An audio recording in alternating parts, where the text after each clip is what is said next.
The emergence of the Hurrians as a distinct cultural and linguistic group in the ancient Near East represents one of archaeology's most fascinating puzzles. Unlike their Mesopotamian contemporaries who left behind extensive written records from relatively early periods, the Hurrians materialize gradually through archaeological traces scattered across the northern reaches of the Fertile Crescent, their presence initially detectable only through subtle shifts in pottery styles, settlement patterns, and eventually linguistic fragments embedded within cuneiform tablets of other civilizations. Archaeological investigations in the Kabul Triangle, the fertile region bounded by the Kabul River and its tributaries in northeastern Syria, have revealed the earliest substantial evidence of Hurrian occupation. Excavations at Tel Brak, one of the most significant sites in this region, have uncovered stratified deposits dating to the late 4th and early 3rd millennia BCE that displayed distinctive material culture characteristics later associated with Hurrian communities. The pottery assemblages from these early levels exhibit a marked departure from contemporary Mesopotamian styles, featuring distinctive painted geometric patterns executed in red and black pigments on buff-coloured clay. These vessels, particularly the characteristic spouted jars and carinated bowls, demonstrate sophisticated ceramic technology with thin walls and carefully controlled firing techniques that produced remarkably consistent results. The settlement architecture revealed at these early sites provides crucial insights into Hurrian social organisation and urban planning concepts. Unlike the densely packed orthogonal city layouts favoured by Sumerian urban centres, early Hurrian settlements display a more organic growth pattern with curved streets following natural topographic features. Houses typically consisted of multi-room structures built around central courtyards, constructed using a combination of stone foundations and mud brick superstructures. The presence of specialized craft workshops, identifiable through concentrations of metallurgical debris, ceramic production areas, and textile working tools, indicates a degree of economic specialization that suggests these communities had moved beyond simple subsistence agriculture. Metallurgical evidence from Kabul Triangle sites reveals sophisticated knowledge of copper and bronze working techniques. Analysis of slag deposits and crucible fragments indicates that Hurrian metalworkers had mastered complex alloying processes, producing bronze implements with carefully controlled tin content that optimized hardness and workability. Weapons recovered from these contexts, including distinctive socketed spearheads and curved daggers with elaborate hilts, demonstrate both functional effectiveness and artistic sophistication. The presence of imported raw materials, particularly tin and silver, points to extensive trade networks that connected these early Hurrian communities with the distant regions. The linguistic landscape of early Hurrian society presents scholars with considerable challenges due to the limited written evidence from this formative period. Proto-Hurrian, the reconstructed ancestral language of the later documented Hurrian dialects, belongs to the Hurro-Urartian language family, which stands as an isolate within the broader linguistic geography of the ancient Near East. This language family shows no clear genetic relationship to the Semitic languages dominating Mesopotamian civilization, the Indo-European languages spreading across Anatolia, or the various language families of the Iranian plateau. Comparative linguistic analysis suggests that Proto-Hurrian possessed an ergative case system, a grammatical feature that marks the subject of transitive verbs differently from the subject of intransitive verbs and the object of transitive verbs. This system, relatively uncommon among ancient Near Eastern languages, provides important clues about Hurrian cognitive patterns and worldview. The language also featured an elaborate system of verbal morphology with multiple aspectual distinctions and evidentiality markers that indicated the speaker's relationship to the information being conveyed. The earliest textual evidence for Hurrian language appears not in Hurrian contexts, but embedded within Akkadian administrative documents from sites across northern Mesopotamia. Personal names with distinctly Hurrian phonological characteristics begin appearing in cuneiform archives from the mid-3 RD millennium BCE, initially as isolated entries among predominantly Semitic nomenclature. These names often incorporate theophoric elements, referencing deities later known from the Hurrian pantheon, including Teshub, the storm god, and Hepat, the sun goddess. The gradual increase in frequency of such names within administrative records provides a quantitative measure of Hurrian demographic expansion and cultural influence. Trade relationships between early Hurrian communities and established Mesopotamian civilizations developed along multiple vectors, creating complex networks of cultural and economic exchange. Archaeological evidence indicates that Hurrian settlements served as crucial intermediaries in the flow of raw materials from Anatolian highlands to Mesopotamian urban centres. Obsidian from volcanic sources in eastern Anatolia appears consistently in Hurrian archaeological contexts, often worked into sophisticated blade tools and decorative objects before redistribution southward. Similarly, semi-precious stones including carnelian, lapis lazuli, and various agates passed through Hurrian trading networks, with evidence of local lapidary workshops producing finished ornaments and cylinder seals. The relationship between Hurrian communities and Sumerian civilization involved more than simple commercial exchange. Cylinder seals recovered from early Hurrian contexts display iconographic motifs clearly derived from Mesopotamian artistic traditions, yet executed with distinctive stylistic modifications. Contest scenes featuring heroes grappling with lions and bulls, a canonical theme in Mesopotamian glyptic art, appear on Hurrian seals with altered proportions and compositional arrangements that suggest local artistic interpretation rather than direct copying. Religious iconography shows similar patterns of adoption and adaptation, with Mesopotamian divine symbols integrated into compositions that also feature distinctly Hurrian elements. Akkadian influence on early Hurrian culture intensified during the later part of this formative period, coinciding with the expansion of the Akkadian Empire under Sargon of Akkad and his successors. Administrative practices adopted from Akkadian models appear in Hurrian settlements, including standardized systems of weights and measures and accounting procedures recorded on clay tablets. However, Hurrian communities maintained distinct cultural practices, particularly in religious observance and burial customs, that set them apart from their Mesopotamian neighbours. The geographic distribution of early Hurrian communities extended far beyond the core Khabur Triangle region, encompassing a vast arc of territory stretching from the foothills of the Taurus Mountains in southeastern Anatolia to the Zagros Piedmont in northern Iraq. Sites in the Diyala River Valley have yielded pottery and architectural remains consistent with Hurrian material culture, indicating significant population movements or cultural influence, extending into regions traditionally considered peripheral to Hurrian heartlands. Similarly, surveys in the Turkish provinces of Mardin and Sanliurfa have identified numerous tells with surface assemblages containing Hurrian-type ceramics and lithic industries. Settlement patterns across this extended geographic range reveal adaptive strategies tailored to diverse environmental conditions. In the well-watered plains of the Khabur Triangle, Hurrian communities established large nucleated settlements focused on intensive agriculture and craft production. Moving into the more arid regions to the south and east, settlement size decreased while site frequency increased, suggesting a shift towards more dispersed, pastoral-oriented economic strategies. Highland sites in southeastern Anatolia show evidence of seasonal occupation patterns, with substantial winter settlements in protected valleys complemented by smaller summer camps in upland pastures. The agricultural foundation of early Hurrian society rested on sophisticated irrigation techniques adapted to regional hydrological conditions.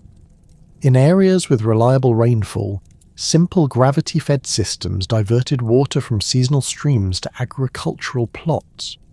More ambitious engineering projects, including canal networks and water storage facilities, supported intensive cultivation in marginal zones.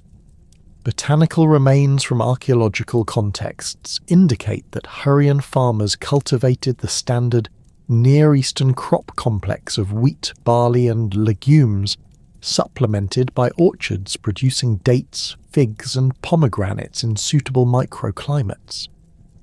Animal husbandry practices combined sedentary livestock management with seasonal transhumance patterns that maximised utilisation of diverse ecological zones. Faunal assemblages from Hurrian sites show high frequencies of sheep and goat remains, with cattle and pigs playing secondary roles. The presence of equid bones, including both donkeys and early horses, points to sophisticated transportation and communication networks that facilitated long-distance trade and cultural contact. The sophisticated agricultural and pastoral foundations established during the formative period provided the economic bedrock for the remarkable urban transformation that characterized Hurrian society between 2500 and 2000 BCE.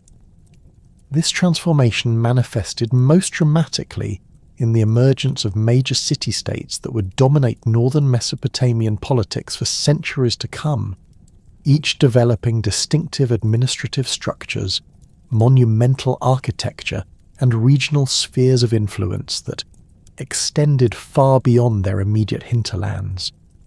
Urkesh, located beneath the modern Syrian site of Tel Mozan, emerged as perhaps the most significant of these early Hurrian urban centres.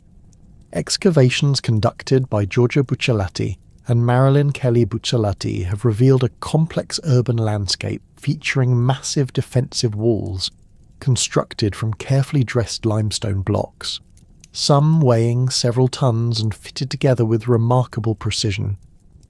The city's royal palace, designated the AP complex by archaeologists, covered over 10,000 square metres and featured elaborate reception halls with plastered walls decorated in geometric patterns executed in red, white, and black pigments.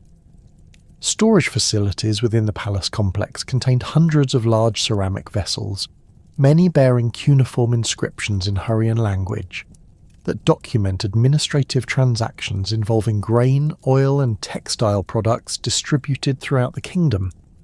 The urban planning at Urkesh demonstrates sophisticated understanding of hydraulic engineering and defensive architecture. A complex system of underground channels directed seasonal floodwaters away from residential areas while simultaneously supplying clean water to public fountains and private households. The main thoroughfare, paved with flat limestone slabs, connected the palace complex with the primary temple precinct through a carefully planned route that maximised ceremonial impact while maintaining practical traffic flow. Residential districts flanking this central axis contained houses of varying sizes, from modest single-room structures to elaborate multi-storey compounds with internal courtyards, reflecting clear social stratification within the urban population. Archaeological evidence from Urkesh reveals extensive craft specialisation, supporting both local consumption and long-distance trade. Metalworking quarters located near the city's eastern gate contained furnaces capable of reaching temperatures exceeding 1200 degrees Celsius, enabling the production of sophisticated bronze alloys with controlled tin content ranging from 8 to 12%. Finished products included weapons such as socketed axes and curved daggers with elaborate silver inlay work, as well as utilitarian tools including ploughshares, sickles, and carpenter's implements. Ceramic workshops produced distinctive wheel-thrown pottery featuring thin walls and carefully controlled firing that created vessels with remarkable consistency in both form and decoration. Nawar, identified with the site of Tel Leilan in northeastern Syria, developed along somewhat different lines, while maintaining clear cultural connections to Urkesh. The city occupied a strategic position controlling access routes between the Khabur River Valley and the Tigris headwaters, enabling its rulers to extract tribute from merchant caravans transporting goods between Anatolia and southern Mesopotamia. Excavations directed by Harvey Weiss have uncovered evidence of planned urban development, featuring rectangular city blocks arranged around the central administrative complex that combined royal residence, temple facilities, and storage areas within a single architectural unit. The material culture at Nawar displays distinctive regional characteristics while participating in broader Hurrian cultural patterns. Pottery assemblages include large storage jars with applied rope decoration and distinctive spouted vessels used for liquid storage and transport. Cylinder seals recovered from administrative contexts feature iconographic programs combining traditional Mesopotamian motifs with distinctly Hurrian elements, including depictions of storm gods wielding lightning bolts and goddess figures associated with solar symbolism.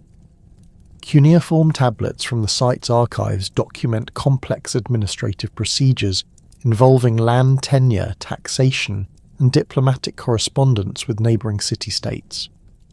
Kahat, located at modern Tel Bari in the Upper Kabur region, emerged as a third major urban centre with particular emphasis on religious functions and craft production. The site's temple complex, dedicated to the storm god Teshub, featured a massive ziggurat-like structure built from mud brick and faced with fired brick, decorated in glazed relief panels depicting mythological scenes. The central sanctuary contained a raised platform supporting a bronze cult statue of Teshub, depicted as a bearded figure wearing a horned crown and holding a mace and lightning bolt. Surrounding chambers housed ritual equipment, including libation vessels, incense burners, and ceremonial weapons used in religious festivals. The religious transformation of Hurrian society during this period involved both the systematization of existing beliefs and the incorporation of external influences from Mesopotamian and Anatolian traditions. Teshub, the storm god, emerged as the paramount deity within the Hurrian pantheon, embodying the life-giving power of seasonal rains and the destructive force of thunderstorms. Artistic representations from this period consistently depict Teshub as a mature male figure with elaborate horned headgear, standing on a bull or holding lightning bolts in his raised hands. Temple reliefs and cylinder seal impressions show the god in combat with serpentine monsters representing chaos and drought, themes that resonated with agricultural communities dependent on reliable precipitation. Hepat, the sun goddess and Teshub's consort, occupied a complementary position within the developing pantheon. Unlike Mesopotamian solar deities who are typically masculine, Hepat embodied feminine aspects of solar power, including fertility, healing, and divine justice. Artistic depictions show her wearing a cylindrical crown decorated with solar discs, often accompanied by sacred animals including lions and birds of prey. Temple inventories from Hurrian sites list elaborate cult equipment dedicated to Hepat, including golden solar discs, ceremonial mirrors, and ritual vessels used in dawn ceremonies that marked important agricultural seasons. The Hurrian pantheon incorporated numerous other deities with specialized functions, reflecting the complex needs of urbanizing society. Kumarbi, a god associated with grain and agricultural abundance, received particular veneration in rural districts where his temples served as centers for seasonal festivals celebrating harvest and planting cycles. Shaushka, a goddess combining aspects of love, war, and healing, appealed particularly to urban populations engaged in craft production and long-distance trade. Her temples functioned as centers for commercial arbitration and contract enforcement, with priests serving as witnesses for important business transactions. Economic foundations supporting these urban centers rested on sophisticated integration of agricultural production, craft specialization, and commercial exchange. The fertile alluvial soils of the Khabur Triangle supported intensive cultivation of wheat and barley, using irrigation systems that channeled seasonal floodwaters through networks of canals and distribution channels. Agricultural surplus supported not only growing urban populations, but also enabled the maintenance of specialized craftsmen, religious personnel, and administrative officials who did not engage in direct food production. Metallurgical industries reached new levels of sophistication during this period, with Hurrian smiths developing innovative techniques for producing complex bronze alloys and decorative metalwork. Analysis of metal artifacts from urban contexts reveals sophisticated understanding of alloying principles, with copper-tin ratios carefully adjusted to optimize specific functional characteristics. Weapons required high tin content for maximum hardness, while decorative objects used lower tin percentages to facilitate detailed engraving and inlay work. Silver and gold objects, though less common, demonstrate equally advanced techniques including granulation, filigree work, and complex repousse decoration. Textile production emerged as another major economic sector, with archaeological evidence indicating large-scale processing of wool and flax into finished fabrics for both local consumption and export. Hurrian weavers developed distinctive patterns featuring geometric motifs and stylized animal figures that became widely recognized throughout the ancient Near East. Luxury textiles incorporated imported materials including silk threads from Central Asia and dyes derived from Mediterranean murex shells, creating products that commanded premium prices in international markets. Control of strategic trade routes provided Hurrian city-states with additional revenue streams and political leverage in regional affairs.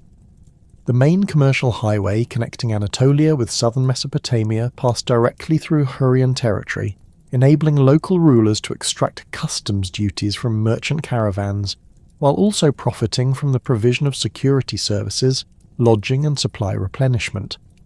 Hurrian merchants established trading posts in distant cities, creating networks that facilitated not only commercial exchange, but also diplomatic communication and cultural transmission.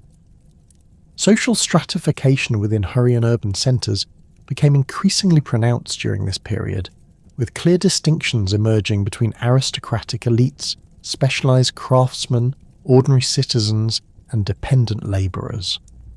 Palace archives document the existence of noble families who controlled extensive agricultural estates worked by tenant farmers and seasonal labourers.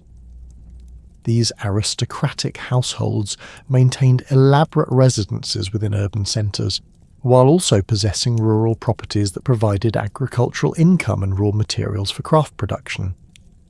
Specialised craftsmen occupied an intermediate social position, enjoying higher status than ordinary farmers or labourers, while remaining dependent on aristocratic and royal patronage.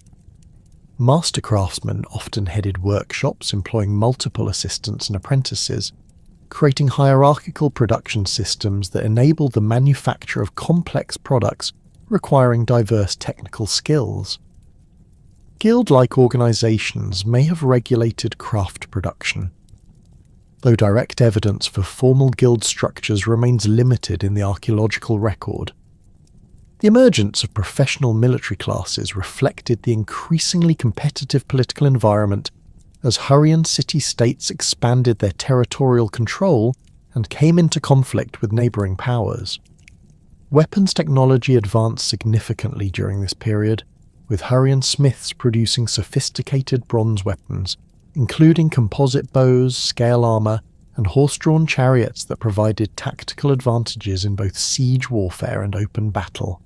Professional soldiers received land grants and other compensation that distinguished them from temporary militia forces recruited during emergencies. Administrative systems developed to manage the complex economic and political relationships within expanding city-states drew heavily on Mesopotamian models while incorporating distinctly Hurrian elements. Cuneiform writing, adapted for recording the Hurrian language, enabled the creation of detailed records documenting land ownership, taxation, legal proceedings, and diplomatic correspondence. Scribal schools trained administrative personnel in both practical record-keeping skills and literary traditions that preserved Hurrian cultural identity across generations. The political consolidation that transformed scattered Hurrian city-states into the unified Mitanni kingdom around 1500 BCE represented one of the most dramatic shifts in ancient Near Eastern power dynamics. This transformation emerged from a complex interaction between established Hurrian urban elites and incoming Indo-Aryan warrior groups who brought revolutionary military technologies and organizational concepts that fundamentally altered the region's political landscape. The Indo-Aryan element in Mitanni's formation has been documented through extensive linguistic evidence preserved in cuneiform archives from Nuzi, Alalakh, and other sites throughout the kingdom. Personal names of Mitanni royalty and nobility frequently incorporate Indo-Aryan linguistic elements, including theophoric compounds referencing Vedic deities such as Indra, Varuna, and the Nasatiya twins. King Artatama I, whose name derives from the Indo-Aryan asterisk Rtaidhaman, meaning whose abode is cosmic order, exemplifies this linguistic fusion.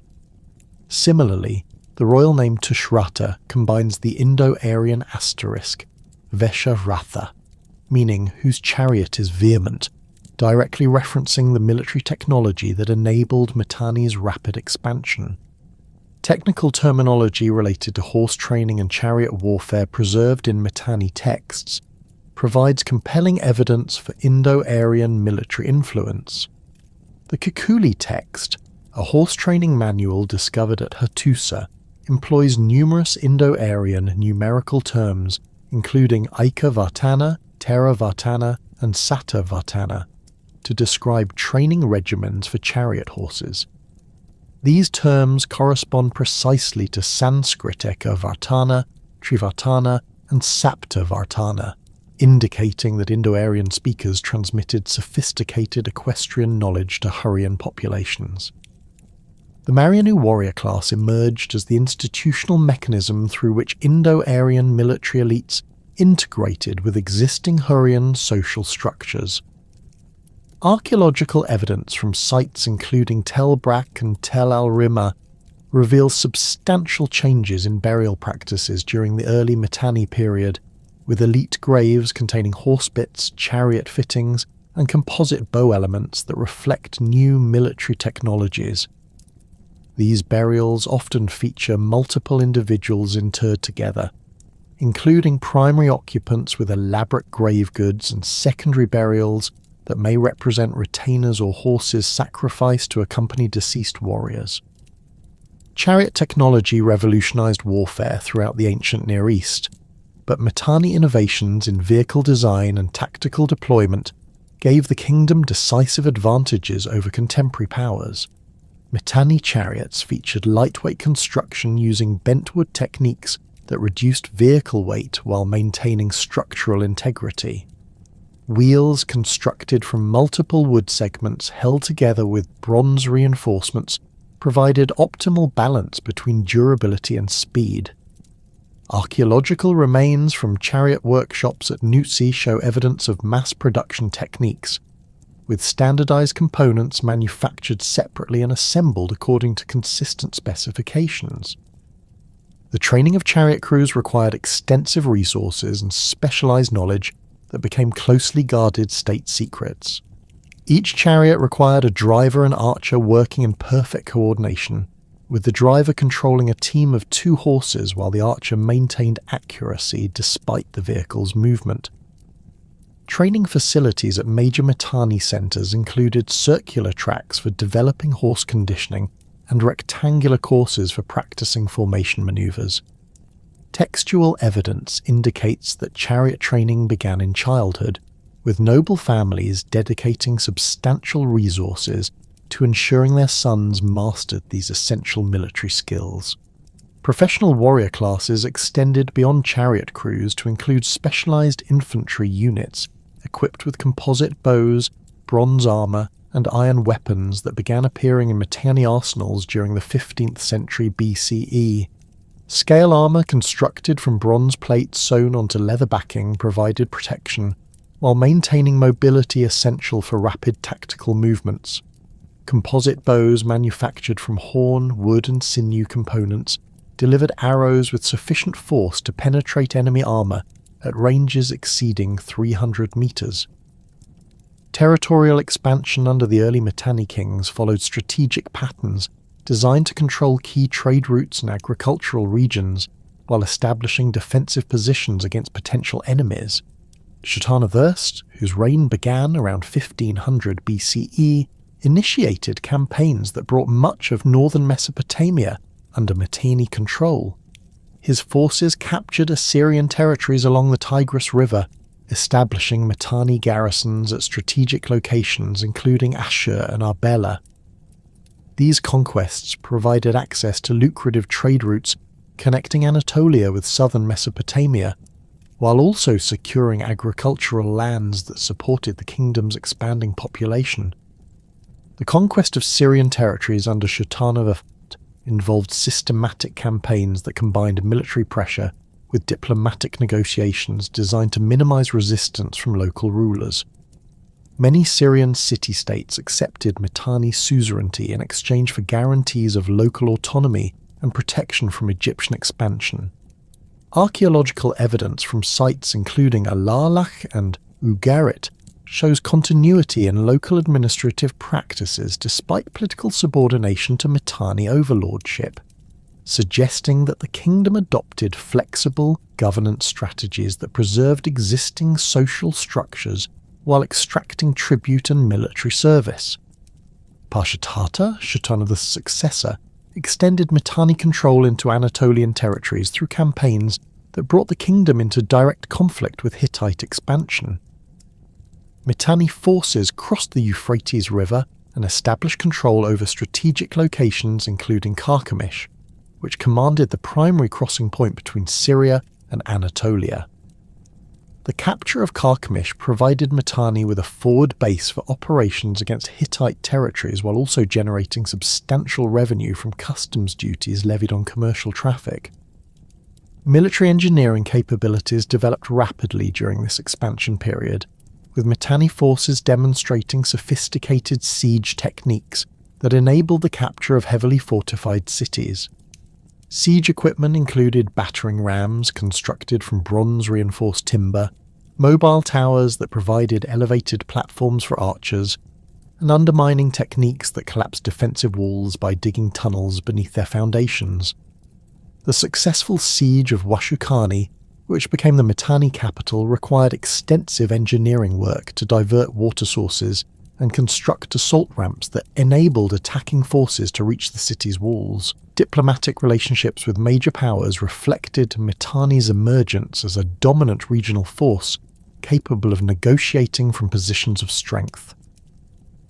Early contacts with Egypt involved both conflict and cooperation, as the two kingdoms competed for control over Syrian territories.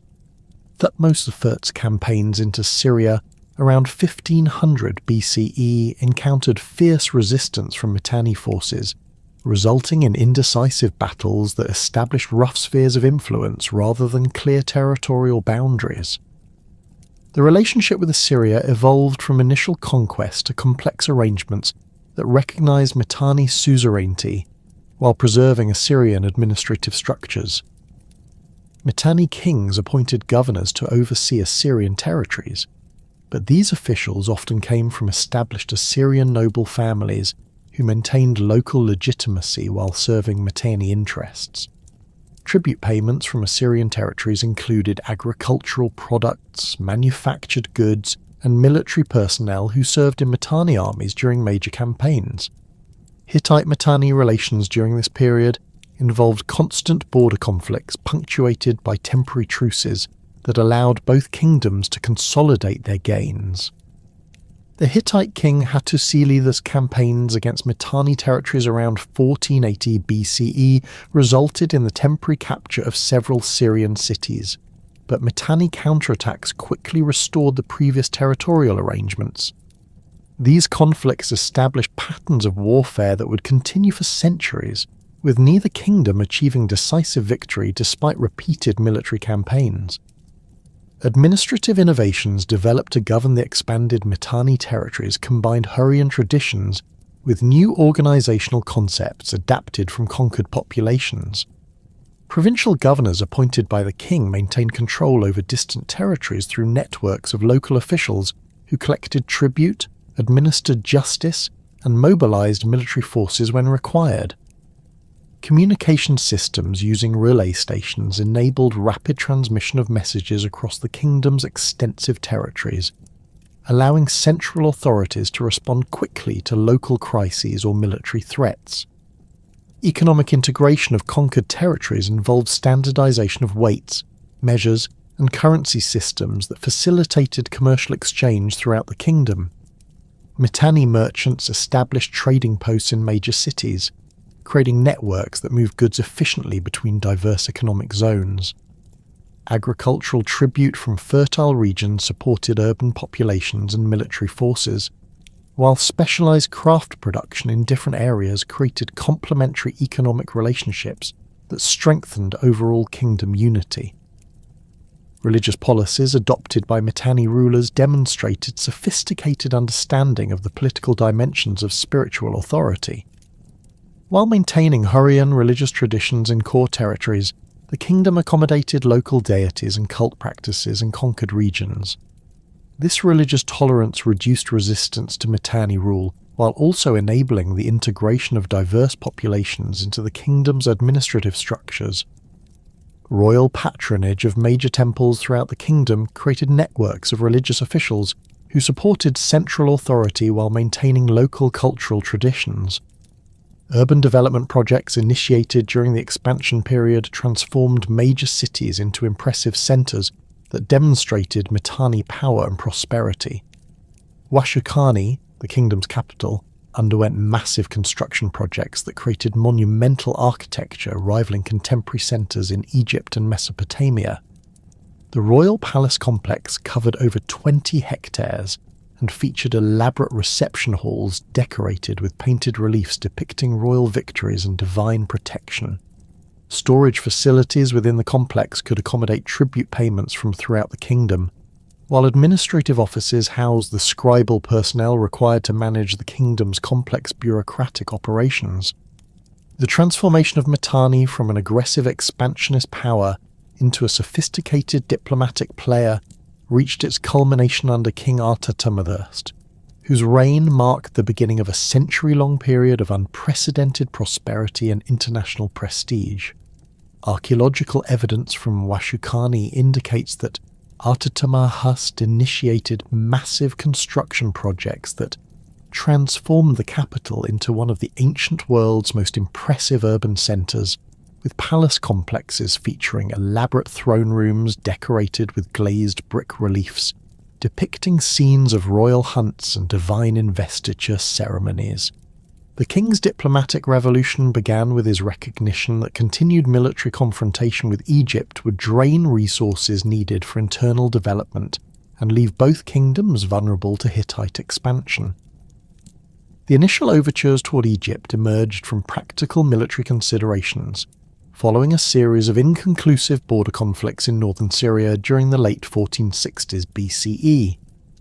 Thutmose IV's forces had established fortified positions along the Orontes River Valley, while Mitanni garrisons controlled the strategic crossings at Carchemish and other key locations. Neither side possessed sufficient military advantage to achieve decisive victory, and the enormous costs of maintaining large armies in hostile territory created economic pressures that encouraged diplomatic solutions. Artatama I's envoys, travelling with elaborate gifts including trained horses, precious textiles, and exotic animals, arrived at the Egyptian court with proposals for territorial agreements that would end the destructive border warfare. The negotiations that followed established precedents for international diplomacy that influenced ancient Near Eastern politics for centuries. Rather than simple territorial concessions, the agreements crafted by Artatama I and Thutmose IV created sophisticated arrangements for shared control over disputed regions, with both kingdoms maintaining commercial access while dividing administrative responsibilities. The treaty texts, preserved in fragmentary form on cuneiform tablets from Amarna, detail complex provisions for extradition of fugitives, protection of merchants, and coordination of military responses to threats from third parties. Ahtattamith I's diplomatic strategy extended beyond mere conflict resolution to encompass comprehensive alliance arrangements that position Mitanni as an equal partner with Egypt in regional affairs. The king's correspondence with Thutmose IV, written in Akkadian using diplomatic protocols that reflected mutual respect rather than subordination, addressed the Egyptian pharaoh as "my brother" and proposed joint actions against common enemies including the Hittites and various Mesopotamian powers. These letters reveal sophisticated understanding of international law concepts, including territorial sovereignty, diplomatic immunity, and treaty obligations that bound successor rulers. The marriage alliance between Ahtattamith's daughter and Thutmose IV represented a revolutionary development in ancient Near Eastern diplomacy, establishing patterns of royal intermarriage that would become standard practice among major powers. Unlike earlier political marriages that typically involved tribute relationships between dominant and subordinate rulers, the Mitanni-Egyptian union created genuine partnership arrangements with elaborate ceremonies that honoured both kingdoms' traditions. Egyptian records describe the Mitanni princess's arrival in Memphis, accompanied by a retinue of hundreds of attendants, craftsmen, and religious personnel who established permanent Hurrian communities within Egyptian territory. The wedding festivities extended over several months and included elaborate gift exchanges that demonstrated both kingdoms' wealth and technological capabilities. Ahtattamith's presents to the Egyptian court included dozens of trained chariot horses with elaborate bronze and silver harness fittings, ceremonial weapons decorated with gold inlay work and luxury textiles, featuring complex geometric patterns executed in expensive imported dyes.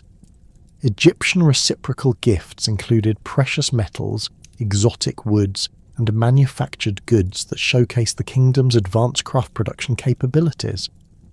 The integration of the Mitanni princess into Egyptian royal society involved careful attention to religious and cultural sensitivities that preserved her Hurrian identity while enabling participation in Egyptian court life. Temple inscriptions from Karnak describe special shrines established for Hurrian deities within Egyptian religious complexes, allowing the princess and her retinue to maintain traditional worship practices. These arrangements created precedents for religious tolerance that facilitated subsequent diplomatic marriages and cultural exchanges between the kingdoms. Amenhotep III's reign witnessed the expansion and refinement of the diplomatic relationship established by his predecessor, with multiple marriage alliances that created extensive kinship networks linking the Egyptian and Mitanni royal families. The pharaoh's correspondence with King Shutarna II reveals sophisticated negotiations over bride prices, dowry arrangements, and ceremonial protocols that reflected the evolving nature of international diplomacy. These letters, preserved among the Amarna archives, provide unprecedented insights into the personal relationships between ancient rulers and the complex calculations that influenced political decision-making. The arrival of Shutarna II's daughter at the Egyptian court involved even more elaborate preparations than previous royal marriages, with specially constructed river barges transporting the bridal party down the Nile while crowds gathered at riverside settlements to witness the procession. Egyptian artists recorded the event in detailed wall paintings that show the Mitanni princess wearing distinctive Hurrian royal regalia, including a cylindrical crown decorated with solar discs and elaborate jewellery featuring carnelian and lapis lazuli inlays. The wedding ceremony itself combined Egyptian and Hurrian ritual elements, creating hybrid religious practices that symbolized the political union between the kingdoms. The Amarna letters provide extraordinary documentation of the cultural and technological exchanges that flourished during this diplomatic golden age. Correspondence between Mitanni and Egyptian rulers reveals regular exchanges of craftsmen, scholars, and technical specialists who transmitted knowledge across political boundaries. Mitanni horse trainers worked in Egyptian royal stables, teaching advanced breeding techniques and training methods that improved Egyptian chariot capabilities. Egyptian physicians served at the Mitanni court, bringing medical knowledge that enhanced royal healthcare, while also learning about Hurrian pharmaceutical practices. Technological transfer between the kingdoms included metallurgical techniques, textile production methods, and architectural innovations that enhanced both civilizations' capabilities. Mitanni smiths working in Egyptian workshops introduced advanced bronze-working techniques that enabled the production of more sophisticated weapons and tools. Egyptian craftsmen in Mitanni territories shared knowledge of stoneworking techniques, glass manufacture, and jewellery production that enriched local craft traditions. These exchanges created hybrid technological traditions that combined the best elements from both cultures. Artistic influences flowing between Egypt and Mitanni during this period produced distinctive hybrid styles that appeared in royal commissions from both kingdoms. Wall paintings from Amenhotep III's palace at Malkata show clear Hurrian influences in decorative motifs and compositional arrangements, while Mitanni royal seals incorporate Egyptian iconographic elements, including solar discs, ankh symbols, and hierarchical figure arrangements. These artistic syntheses reflected deeper cultural exchanges that influenced religious practices, literary traditions, and social customs throughout both kingdoms. The administrative structure of the Mitanni state during its zenith period combined traditional Hurrian governance concepts with innovations derived from diplomatic contacts with Egypt and other major powers. The kingdom's provincial system divided territories into administrative units governed by appointed officials who reported directly to the royal court at Washukani. These governors, typically drawn from established noble families with local connections, maintained authority over taxation, military recruitment, and judicial proceedings within their assigned territories. Provincial administration relied on sophisticated record-keeping systems that tracked population numbers, agricultural production, craft output, and tribute obligations across the kingdom's extensive territories. Cuneiform archives from sites including Nuzi and Alalakh contain thousands of tablets documenting land transfers, tax assessments, legal disputes, and commercial transactions that reveal the complex economic relationships supporting Mitanni power. These records indicate that the kingdom maintained detailed censuses that recorded not only population figures but also occupational specializations, military service obligations, and resource production capabilities. The tribute system that funded Mitanni's extensive diplomatic and military activities drew resources from diverse economic sectors throughout the kingdom.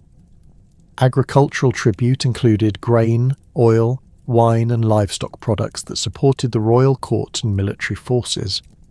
Craft production centres contributed manufactured goods, including textiles, metalwork, pottery, and luxury items used for diplomatic gifts and international trade. Mining operations in peripheral territories provided precious metals, semi-precious stones, and raw materials essential for maintaining the kingdom's technological capabilities.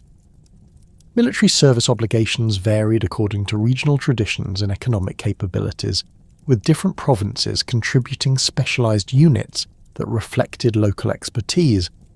Chariot forces came primarily from core Hurrian territories, where horse breeding and training traditions were most advanced.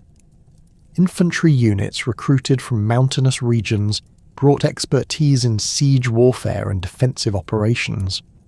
Archer contingents from pastoral areas contributed mobility and reconnaissance capabilities essential for border defense and rapid response to external threats. The integration of conquered territories into the Mitanni administrative system involved careful balance between central control and local autonomy that preserved existing social structures while ensuring loyalty to royal authority. Local rulers who accepted Mitanni suzerainty retained ceremonial positions and limited governing authority in exchange for tribute payments and military service.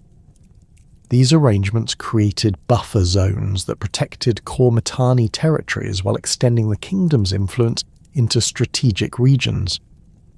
Judicial systems operating throughout Mitanni territories combined royal law codes with local legal traditions, creating hybrid legal frameworks that addressed the diverse needs of the kingdom's multicultural population. Royal courts handled major criminal cases, territorial disputes, and matters involving international law, while local tribunals managed routine civil disputes, commercial disagreements, and minor criminal offences. Legal procedures incorporated elements from Hurrian, Mesopotamian, and other legal traditions, creating comprehensive systems that commanded respect from diverse population groups. Commercial regulations established uniform standards for weights, measures, and currency that facilitated trade throughout the kingdom, while also generating revenue through taxation and customs duties. Market towns throughout Mitanni territories maintained standardized facilities for commercial exchange, with royal officials monitoring transactions and collecting appropriate fees. International trade agreements negotiated with Egypt, Assyria, and other powers created preferential arrangements that enhanced Mitanni merchants' competitive advantages in regional markets. The kingdom's economic prosperity during this zenith period supported extensive cultural development that produced remarkable achievements in literature, art, and religious expression. Royal patronage of temples throughout Mitanni territories funded construction projects that created impressive religious complexes, featuring elaborate architectural decoration and sophisticated artistic programs. These temples served not only as centres for religious worship, but also as repositories for cultural knowledge, housing libraries, schools, and workshops that preserved and transmitted Hurrian intellectual traditions. Educational institutions supported by royal funding trained scribes, priests, craftsmen, and administrative officials who staffed the kingdom's complex governmental apparatus. These schools combined practical instruction in record-keeping, legal procedures, and technical skills with broader cultural education that included literature, history, and religious studies. The curriculum incorporated materials from Egyptian, Mesopotamian, and other foreign traditions, creating cosmopolitan educational programs that prepared students for careers in international diplomacy and commerce.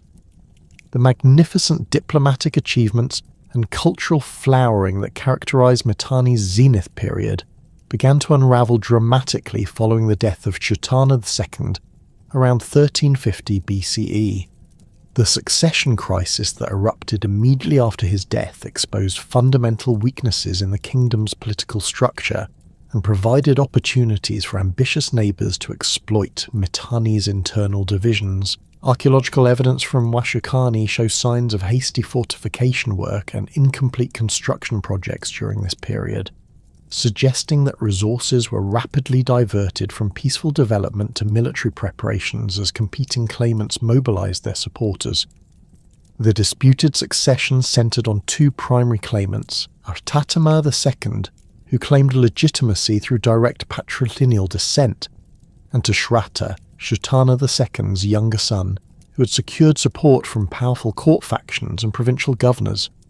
Cuneiform tablets from administrative archives at Nuzi and other sites reveal the complex political manoeuvring that preceded open warfare, with both claimants distributing land grants, tax exemptions, and military commands to secure loyalty from key supporters.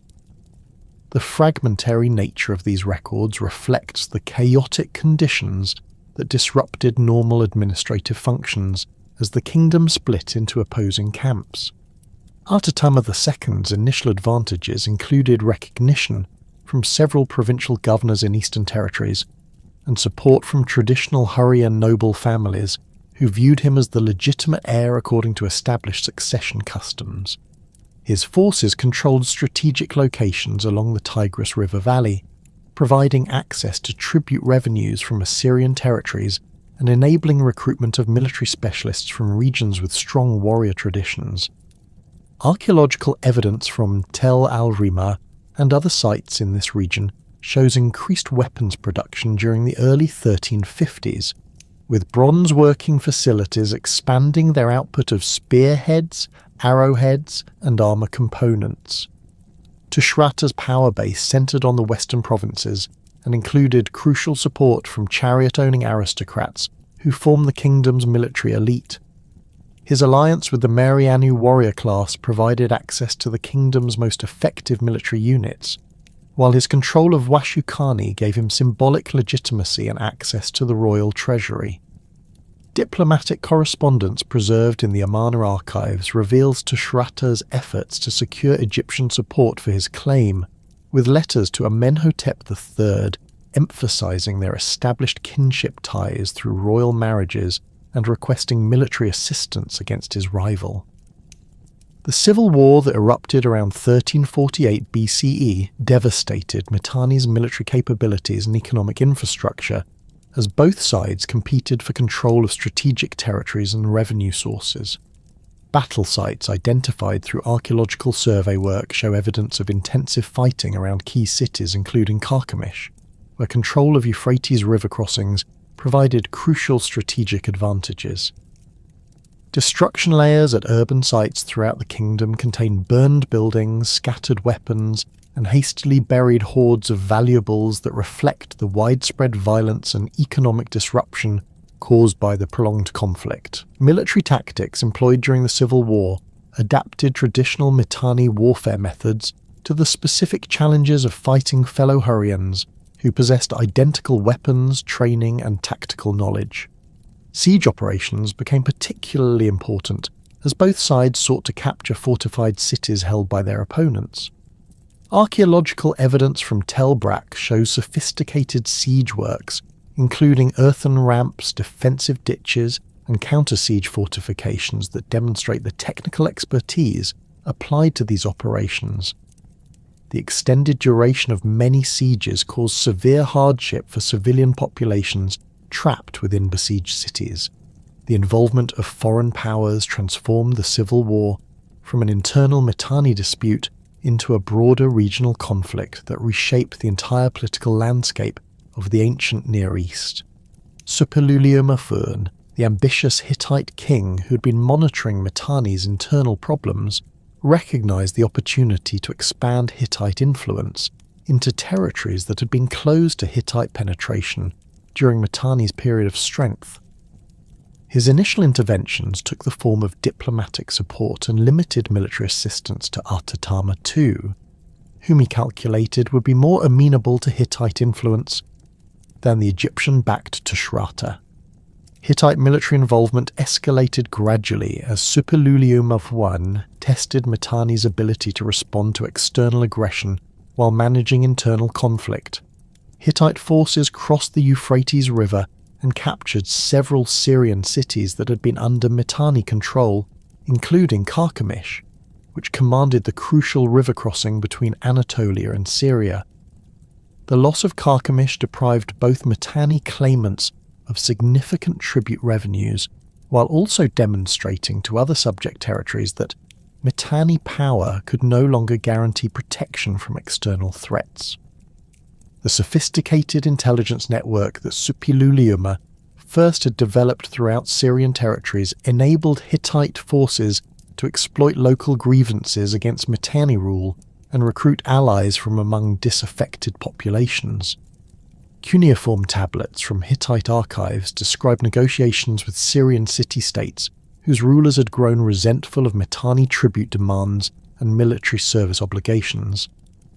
These local rulers provided intelligence about Mitanni defensive preparations, supplied provisions for Hittite armies, and in some cases contributed military forces to Hittite campaigns.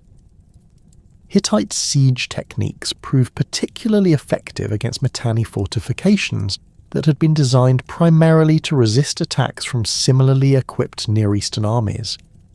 Hittite engineers employed innovative approaches including mobile siege towers constructed from prefabricated components that could be assembled rapidly at siege sites, and specialized units trained in undermining techniques that collapsed defensive walls by digging tunnels beneath their foundations.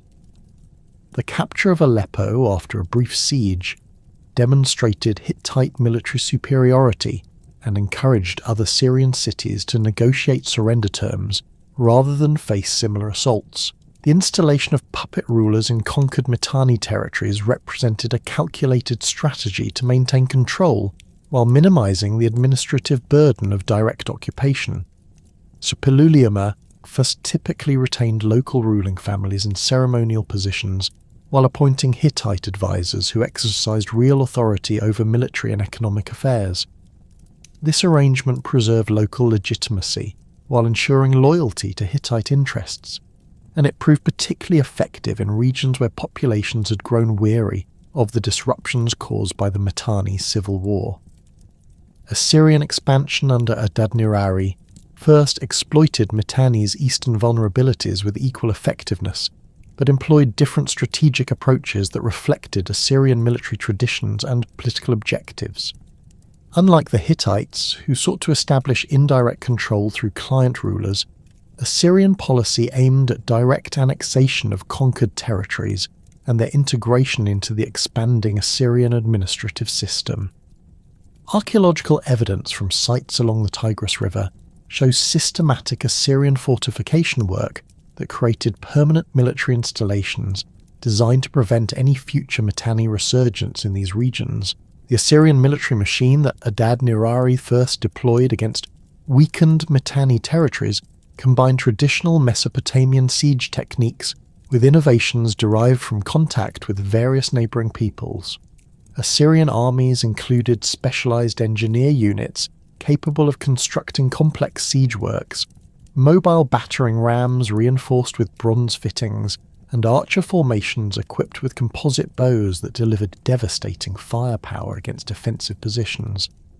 The systematic nature of Assyrian conquest operations reflects careful planning and coordination that contrasted sharply with the improvised responses that divided Mitanni forces could mount.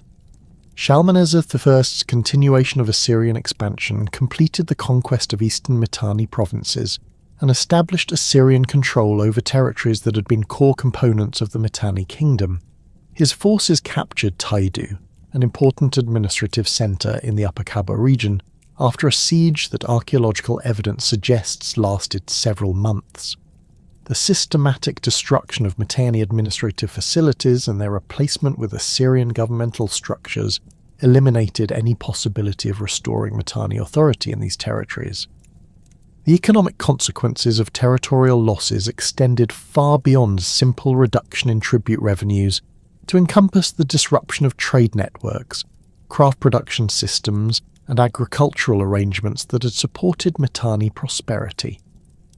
The loss of Syrian territories severed connections with Mediterranean commercial networks that had provided access to exotic materials and luxury goods essential for maintaining royal prestige and diplomatic relationships. Assyrian conquest of eastern provinces eliminated access to mineral resources and specialized craft production centers that had contributed unique products to the kingdom's economic base. Population displacement resulting from prolonged warfare and territorial conquest created refugee problems that strained resources in remaining Mitanni territories while also depriving the kingdom of human resources essential for economic recovery. Archaeological evidence from sites throughout the Kabur Triangle shows increased settlement density during this period, suggesting that displaced populations concentrated in areas that remained under Mitanni control. These demographic shifts disrupted established agricultural systems and created competition for limited resources that further weakened the kingdom's economic foundations. The weakening of Hurrian cultural identity during this period of crisis reflected both the physical disruption of communities and the psychological impact of military defeat and political fragmentation. Traditional cultural institutions, including temples, schools, and craft workshops, suffered from reduced funding and disrupted operations as resources were diverted to military needs. The dispersion of educated elites who had maintained Hurrian literary and religious traditions reduced the transmission of cultural knowledge to younger generations and accelerated the process of cultural assimilation into dominant neighbouring civilizations. Religious practices that had reinforced Hurrian identity faced particular challenges as communities lost access to traditional cult centres and priestly hierarchies that had maintained ritual knowledge and ceremonial traditions. The destruction or abandonment of major temples disrupted festival cycles that had marked seasonal transitions and community celebrations, while the displacement of populations separated families from ancestral burial grounds and local shrines that had anchored religious identity. These disruptions created spiritual crises that undermined confidence in traditional deities and religious practices. The linguistic consequences of political fragmentation and population displacement accelerated the decline of Hurrian as a spoken language in favour of Akkadian, Hittite, and other dominant regional languages that offered better opportunities for economic advancement and social mobility. Administrative records from this period show increasing use of Akkadian even in internal Mitanni documents, suggesting that scribal training was shifting toward languages that remained useful in the changing political environment. This linguistic transition represented a fundamental transformation in cultural identity that would prove irreversible even if political independence could be restored. Craft production traditions that had distinguished Hurrian material culture faced similar pressures as master craftsmen either fled to safer territories or adapted their techniques to meet the preferences of new political masters. The distinctive pottery styles, metalwork techniques, and textile patterns that had characterized Hurrian culture began disappearing from archaeological contexts as production centers either ceased operations or modified their output to appeal to changed market conditions. These changes in material culture reflected deeper transformations in social organization and cultural values that accompanied political collapse. The systematic dismemberment of Mitanni's remaining territories under Shalmaneser I marked the beginning of the final phase in the kingdom's destruction. Archaeological excavations at Washukani reveal extensive destruction layers dating to approximately 1275 BCE, with burned administrative buildings, scattered cuneiform tablets, and hastily abandoned residential quarters that testify to the capital's violent capture. The Assyrian siege of Washukani employed massive earthen ramps constructed against the city's western walls, their remains still visible as artificial mounds that rise nearly 20 meters above the surrounding plain. Assyrian engineers had learned from earlier siege operations and deployed specialized units equipped with bronze-tipped battering rams, mobile wooden towers, and teams of sappers who undermined defensive walls through carefully planned tunnel systems. The final assault on Washukani came after a siege lasting approximately 8 months, during which Assyrian forces systematically eliminated the city's water supply by diverting the seasonal streams that fed its cisterns and wells. Cuneiform tablets recovered from the palace archives, many bearing scorch marks from the fires that consumed the administrative quarters, document the desperate final months when royal officials attempted to negotiate surrender terms, while simultaneously organizing the evacuation of royal treasuries and religious artifacts. These tablets reveal that Tushratta's son, Shatiwaza, had already fled the capital with a substantial retinue, carrying portable wealth and sacred objects toward Hittite territories where he hoped to secure support for eventual restoration. The capture of Washukani provided Assyrian forces with access to detailed records of Mitanni's administrative structure, population distribution, and economic resources that facilitated the systematic conquest of remaining territories. Assyrian scribes working under Shalmaneser I's direct supervision compiled comprehensive inventories of captured territories, documenting agricultural production capabilities, craft specializations, and population figures that enabled efficient integration into the expanding Assyrian provincial system. These administrative documents, preserved in the royal archives at Ashur, reveal the methodical nature of Assyrian conquest policies that aimed at permanent incorporation rather than temporary occupation. The installation of Assyrian governors throughout former Mitanni territories involved the systematic replacement of existing administrative structures with institutions modelled on Mesopotamian governmental traditions. Provincial capitals received Assyrian military garrisons housed in specially constructed fortress complexes that dominated the urban landscape and served as visible symbols of foreign control. Archaeological evidence from sites including Tel al-Rima and Tel Afar shows the construction of these fortress complexes using standardized architectural plans that featured thick defensive walls, internal courtyards for housing troops and equipment, and administrative buildings equipped with archives and storage facilities. The transformation of Hurrian communities into tributary populations under Assyrian rule involved complex negotiations between local leaders and Assyrian administrators who sought to maintain economic productivity while ensuring political loyalty. Many established Hurrian noble families retained limited authority over local affairs in exchange for regular tribute payments and military service obligations that supported Assyrian expansion into other territories. These arrangements created hybrid governmental structures that combined Assyrian oversight with traditional Hurrian social hierarchies, enabling the preservation of some cultural practices while ensuring effective resource extraction. Tribute obligations imposed on former Mitanni territories reflected Assyrian understanding of regional economic capabilities and strategic priorities.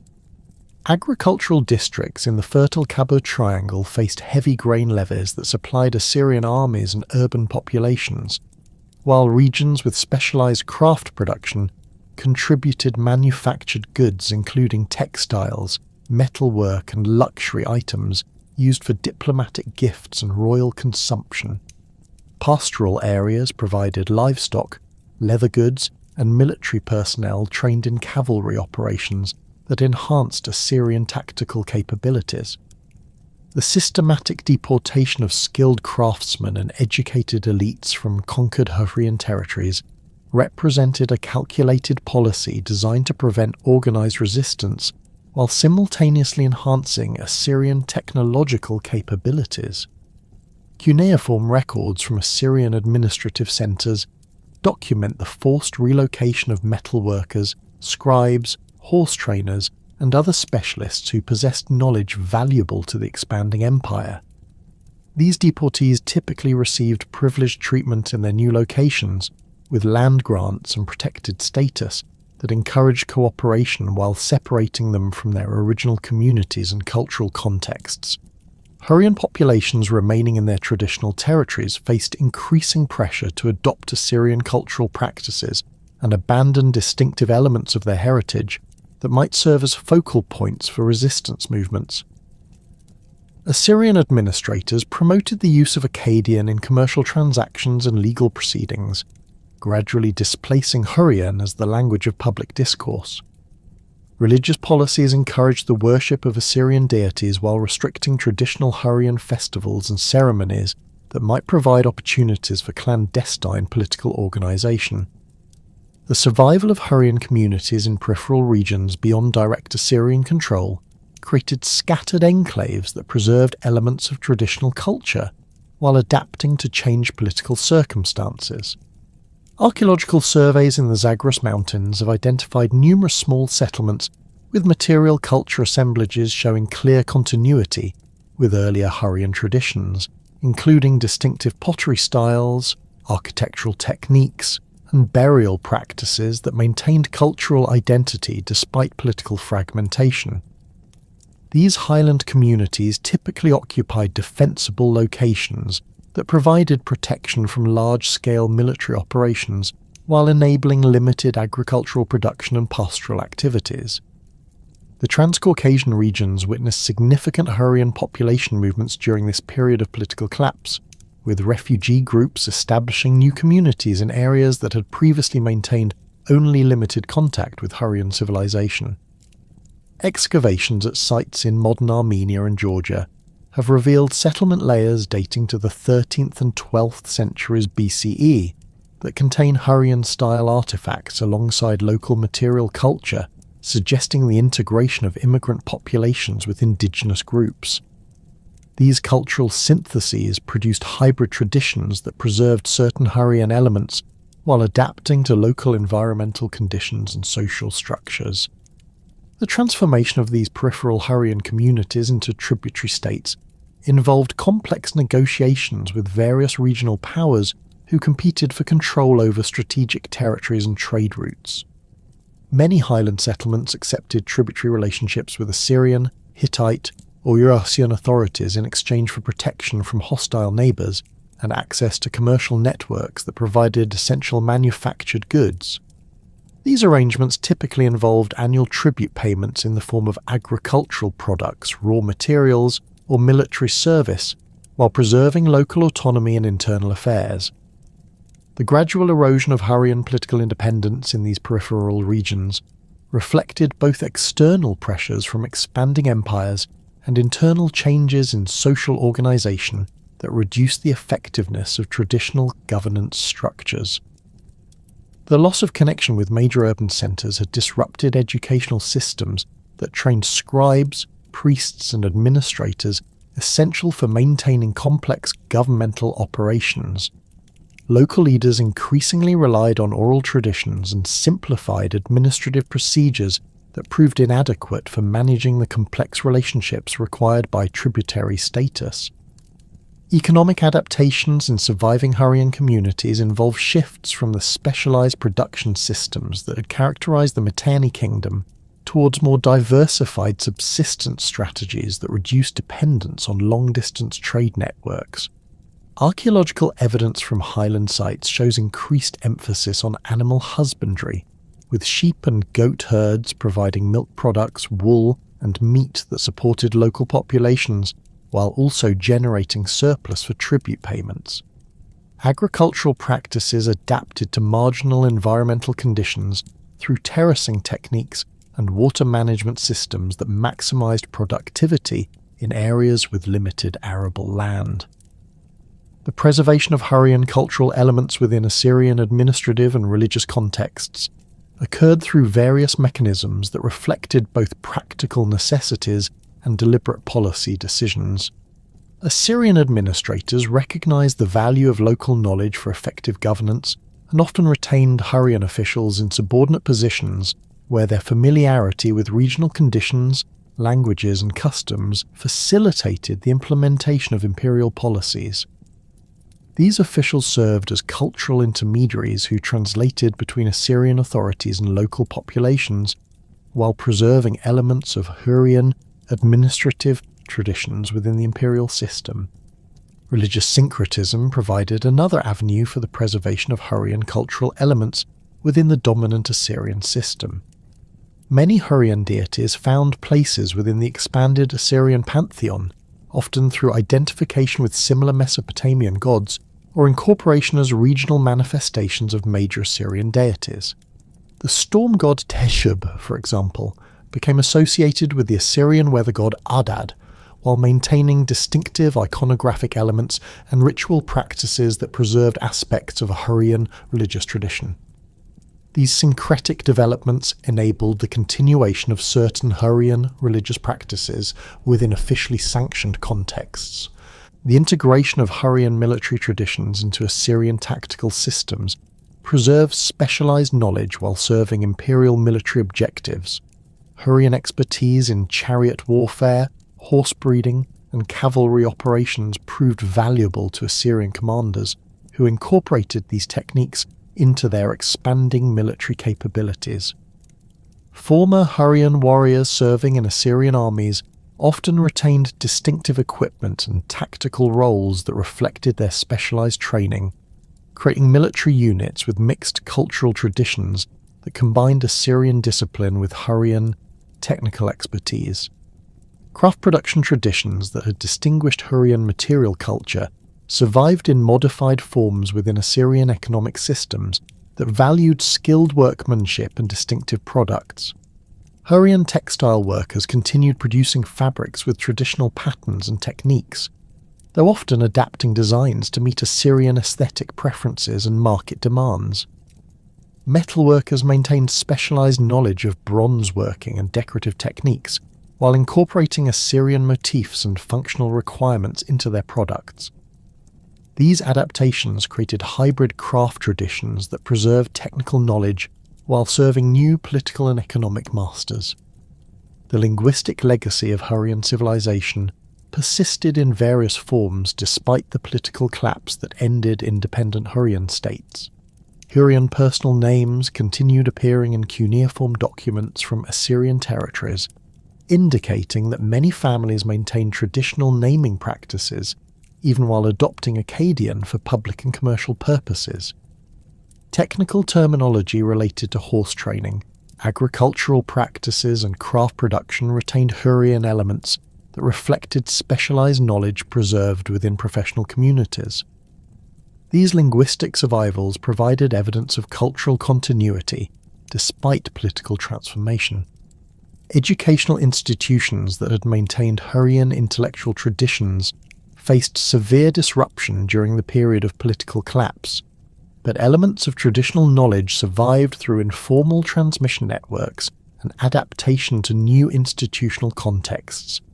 Former scribes and priests who had received traditional Hurrian education often found employment in Assyrian administrative systems, where they contributed specialized knowledge while gradually adapting to Mesopotamian scholarly traditions.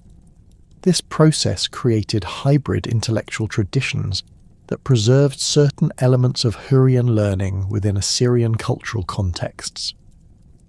The archaeological record from sites throughout former Mitanni territories reveals the complex processes through which Hurrian communities adapted to political fragmentation and foreign domination. Settlement patterns show both continuity and change, with some locations maintaining occupation under new political arrangements, while others experienced abandonment and resettlement by different populations. Material culture assemblages from this transitional period display mixing of Hurrian, Assyrian, and other cultural elements that reflect the complex social negotiations required for survival under changed circumstances. The documentation of Hurrian cultural survival in Assyrian contexts comes primarily from administrative archives that recorded the activities of deportees and local populations serving imperial interests. These cuneiform tablets provide detailed information about individuals with Hurrian names working as craftsmen, scribes, military personnel, and agricultural specialists throughout the Assyrian Empire. Their careers and family histories reveal strategies for maintaining cultural identity while adapting to imperial requirements, creating patterns of cultural persistence that would influence the development of later civilizations in the region. The administrative archives from Kalhu reveal an extraordinary phenomenon that emerged during the Neo-Assyrian Empire's expansion. Rather than completely erasing Hurrian cultural elements from conquered territories, Assyrian administrators systematically incorporated valuable aspects of Hurrian civilization into imperial institutions. This process began under Adad-nirari II, around 900 BCE, when Assyrian forces consolidated control over former Mitanni heartlands and discovered that effective governance required accommodation of deeply rooted local traditions. Cuneiform tablets from the royal archives document specific policies directing provincial governors to identify and preserve useful Hurrian practices, particularly those related to agricultural management, craft production, and military organization. The integration of Hurrian religious traditions into Assyrian imperial ideology represented one of the most significant cultural transformations of the Neo-Assyrian period. Teshub, the Hurrian storm god who had dominated religious life throughout the former Mitanni kingdom, underwent systematic reinterpretation as a regional manifestation of the Assyrian deity Adad. Temple inventories from Ashur dating to the reign of Tukulti-Ninurta II describe elaborate ceremonies that formally recognize Teshub's incorporation into the official Assyrian pantheon, while maintaining distinctive iconographic elements that preserved his Hurrian identity. Bronze cult statues recovered from provincial temples show Teshub depicted with traditional Hurrian attributes, including the horned crown and bull-headed mace, but positioned within architectural contexts that emphasize submission to Assyrian divine authority.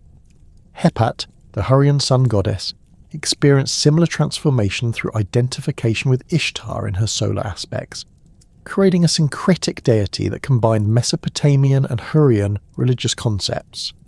Archaeological excavations at Tel Sheikh Hamad have uncovered temple complexes dating to the 8th century BCE, where Hepet Ishtar received worship through rituals that blended traditional Hurrian solar ceremonies with Assyrian fertility rites. Ritual vessels recovered from these contexts feature decorative programs that juxtapose Hurrian solar discs with Assyrian 8-pointed stars, creating visual representations of the theological synthesis that characterized Neo-Assyrian religious policy. The incorporation of Hurrian deities into Assyrian royal ideology served specific political functions that extended beyond mere religious accommodation. Royal inscriptions from the reign of Sargon II explicitly invoke Hurrian gods as witnesses to treaty obligations and territorial arrangements, lending divine sanction to Assyrian rule over former Hurrian populations. These invocations typically appeared in texts addressing audiences in former Mitanni territories, where references to familiar deities enhanced the legitimacy of Assyrian authority while demonstrating respect for local traditions. The strategic deployment of Hurrian religious symbolism in royal propaganda represented sophisticated understanding of the psychological dimensions of imperial control. Hurrian festival cycles were adapted to serve Assyrian administrative purposes while preserving elements that maintained cultural continuity for local populations. The spring planting festivals, traditionally dedicated to Kumarbi, the Hurrian grain god, continued under Assyrian rule but incorporated ceremonies honouring Assyrian agricultural deities and celebrating imperial prosperity. Archaeological evidence from rural sites throughout the Kabul region shows the construction of festival grounds that combine traditional Hurrian ritual spaces with architectural elements emphasizing Assyrian imperial symbolism. These hybrid ceremonial complexes enabled the continuation of seasonal celebrations that reinforced agricultural cycles while simultaneously demonstrating submission to Assyrian authority. The artistic traditions that had flourished under Hurrian patronage found new expression within Neo-Assyrian palace decoration and royal commission work. Relief sculptures from Sargon II's palace at Dur Sharukin display clear influences from Hurrian artistic conventions, particularly in the rendering of divine figures and mythological scenes. Hurrian artists working in Assyrian royal workshops contributed specialized techniques for depicting storm gods and celestial deities, creating distinctive hybrid styles that combined Mesopotamian compositional principles with Hurrian iconographic elements. The famous throne room relief showing the king receiving divine investiture incorporate Hurrian-derived motifs, including solar discs, sacred trees, and divine bulls that had originated in Mitanni royal art. Cylinder seal production during the Neo-Assyrian period reveals extensive Hurrian influence in both iconographic programs and manufacturing techniques. Seals recovered from administrative contexts at Nimrud show scenes combining traditional Assyrian royal symbolism with Hurrian mythological motifs, creating complex narrative compositions that appeal to diverse cultural audiences within the empire. The technical quality of these seals demonstrates the continuation of Hurrian lapidary traditions, with master craftsmen employing sophisticated engraving techniques that produced remarkably fine detail in hard stone materials. Workshop debris from seal-cutting establishments shows the use of specialized tools and abrasives that had been developed within Hurrian craft traditions. Metalwork production centers throughout former Hurrian territories maintained distinctive technical traditions while adapting their output to serve Assyrian imperial needs. Bronze workshops at sites including Tel el-Rimah continued producing vessels and decorative objects using casting techniques that had been perfected during the Mitanni period, but incorporated Assyrian stylistic elements and functional requirements. Archaeological analysis of bronze composition from these workshops reveals the continuation of Hurrian alloying traditions that produce superior metal quality through carefully controlled tin content and specialized annealing processes. Assyrian royal inventories document the high value placed on metalwork produced in former Hurrian territories, with specific references to the superior craftsmanship available from workshops that maintained traditional techniques. The influence of Hurrian artistic traditions extended to luxury textile production, where distinctive patterns and weaving techniques continued under Assyrian patronage. Textile fragments recovered from elite burials at Nimrud display complex geometric patterns that derive from Hurrian decorative traditions, but incorporate Assyrian royal symbols and colour schemes. Production centres in the Kabul region maintained specialised knowledge of dye preparation and thread treatment that enabled the creation of fabrics with exceptional colour fastness and texture quality. Administrative documents record the transport of master weavers from former Hurrian territories to royal workshops at Assyrian capitals, where they trained local craftsmen in advanced techniques while adapting traditional patterns to meet imperial aesthetic preferences. Military organisation within the Neo-Assyrian Empire incorporated numerous innovations derived from Hurrian tactical traditions and specialised knowledge. The integration of former Hurrian warriors into Assyrian armies brought expertise in cavalry operations that transformed imperial military capabilities.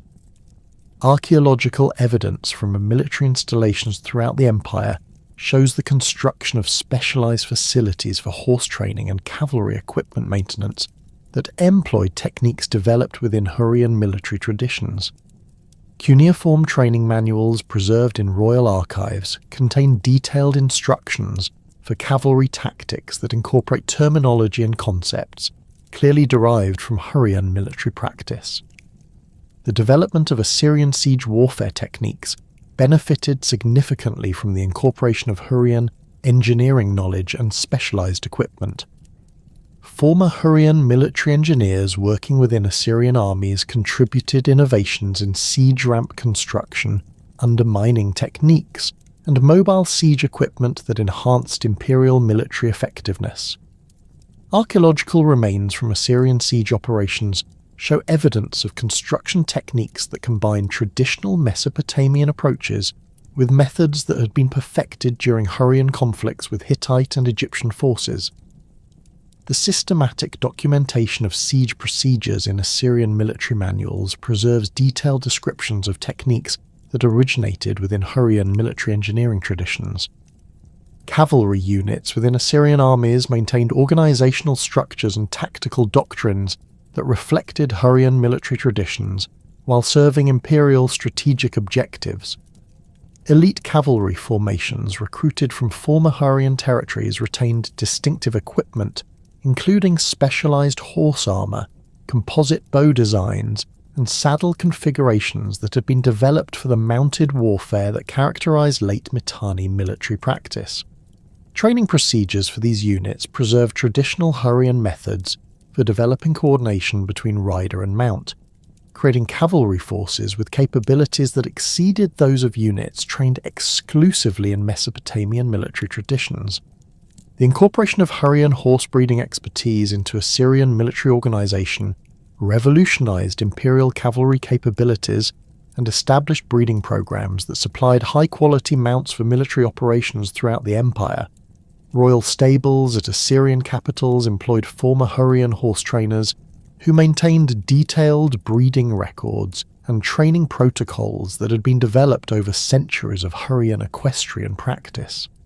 Archaeological evidence from stable complexes shows the construction of specialized facilities designed according to Hurrian architectural principles for optimal horse care and training effectiveness. Intelligence gathering techniques employed by Assyrian military forces incorporated methods that had been developed within Hurrian, diplomatic and military traditions for monitoring enemy activities and assessing tactical situations.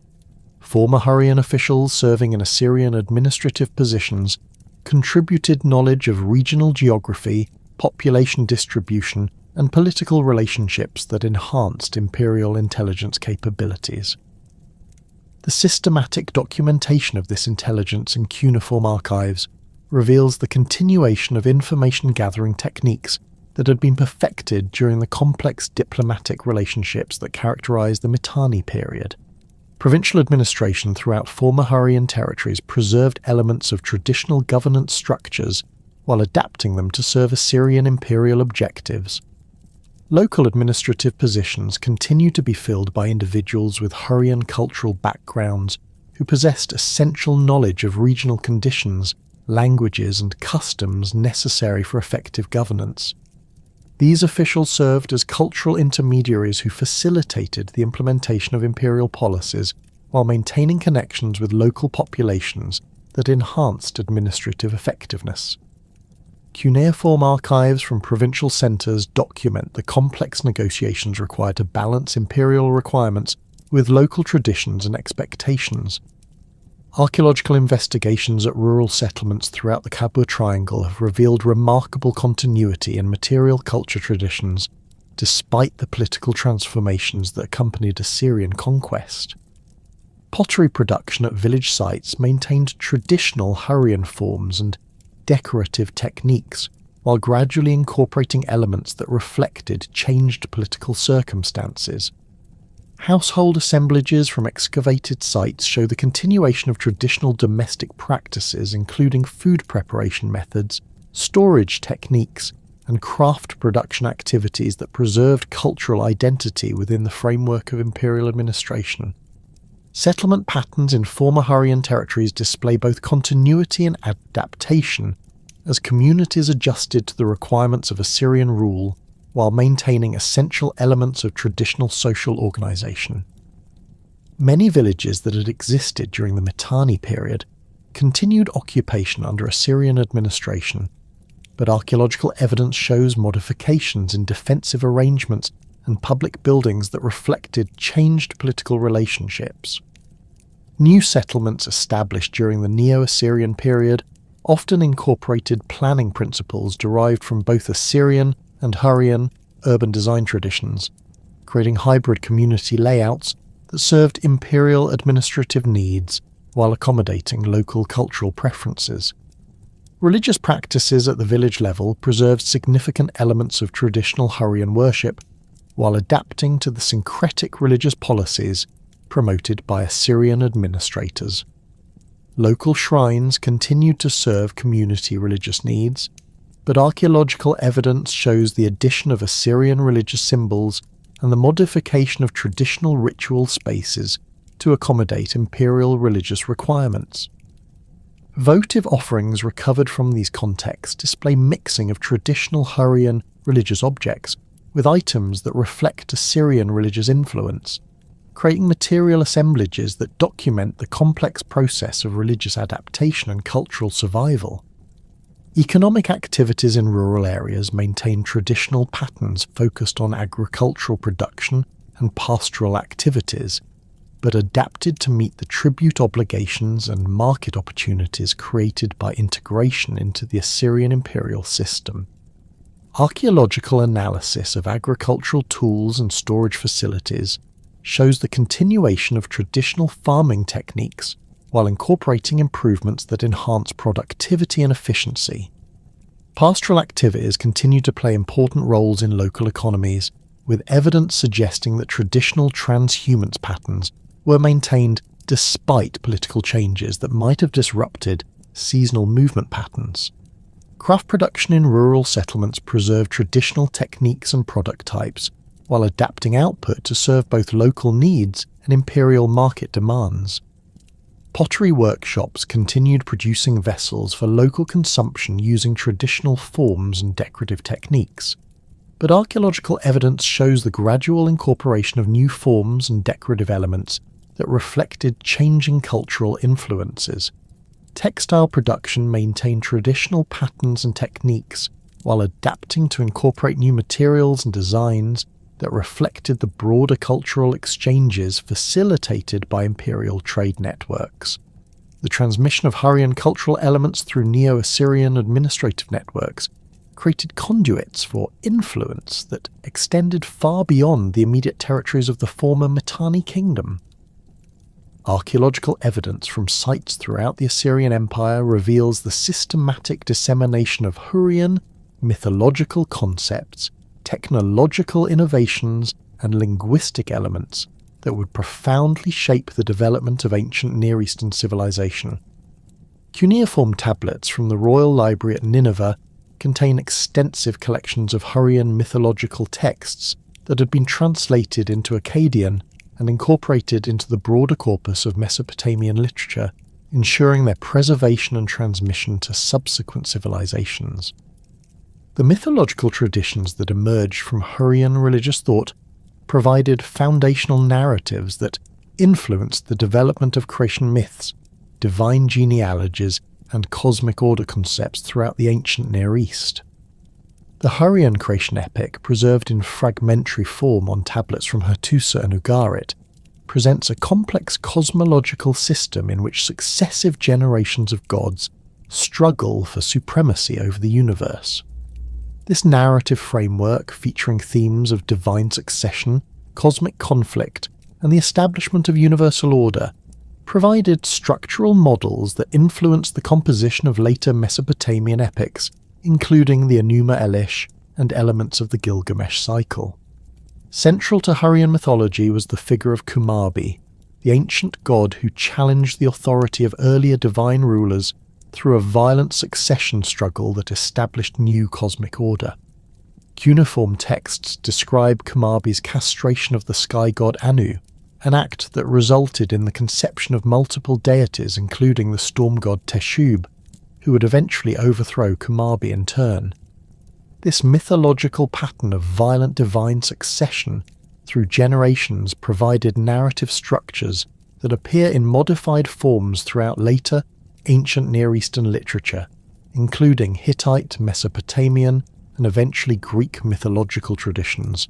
The Song of Ullikummi, perhaps the most sophisticated example of Hurrian mythological literature, presents a complex narrative of cosmic conflict that demonstrates the advanced literary techniques employed by Hurrian poets and scribes. The epic describes Kumarbi's creation of a stone giant named Ullikummi, designed to grow from the underworld and challenge the supremacy of the storm god Teshub. Archaeological excavations at Hittite sites have recovered multiple tablet fragments containing different versions of this epic, indicating its widespread popularity and the sophisticated editorial processes that preserved and transmitted Hurrian literary traditions. The literary techniques employed in the Song of Ullikummi reveal sophisticated understanding of narrative structure, character development, and dramatic tension that influenced the composition of later epic literature throughout the ancient Near East. The epic employs recurring formulaic phrases and epithets that create rhythmic patterns essential for oral performance, while also incorporating complex metaphorical language that conveys multiple layers of meaning. Divine dialogues within the narrative demonstrate psychological insight and emotional depth that surpass many contemporary literary works, suggesting that Hurrian poets had developed advanced techniques for character portrayal and dramatic expression. Hurrian influence on Hittite religious traditions extended far beyond simple borrowing of individual deities to encompass fundamental theological concepts and ritual practices that transformed Anatolian religious life. The Hittite pantheon incorporated not only major Hurrian gods like Teshub and Hepat, but also adopted Hurrian concepts of divine hierarchy, cosmic order, and the relationship between gods and human society.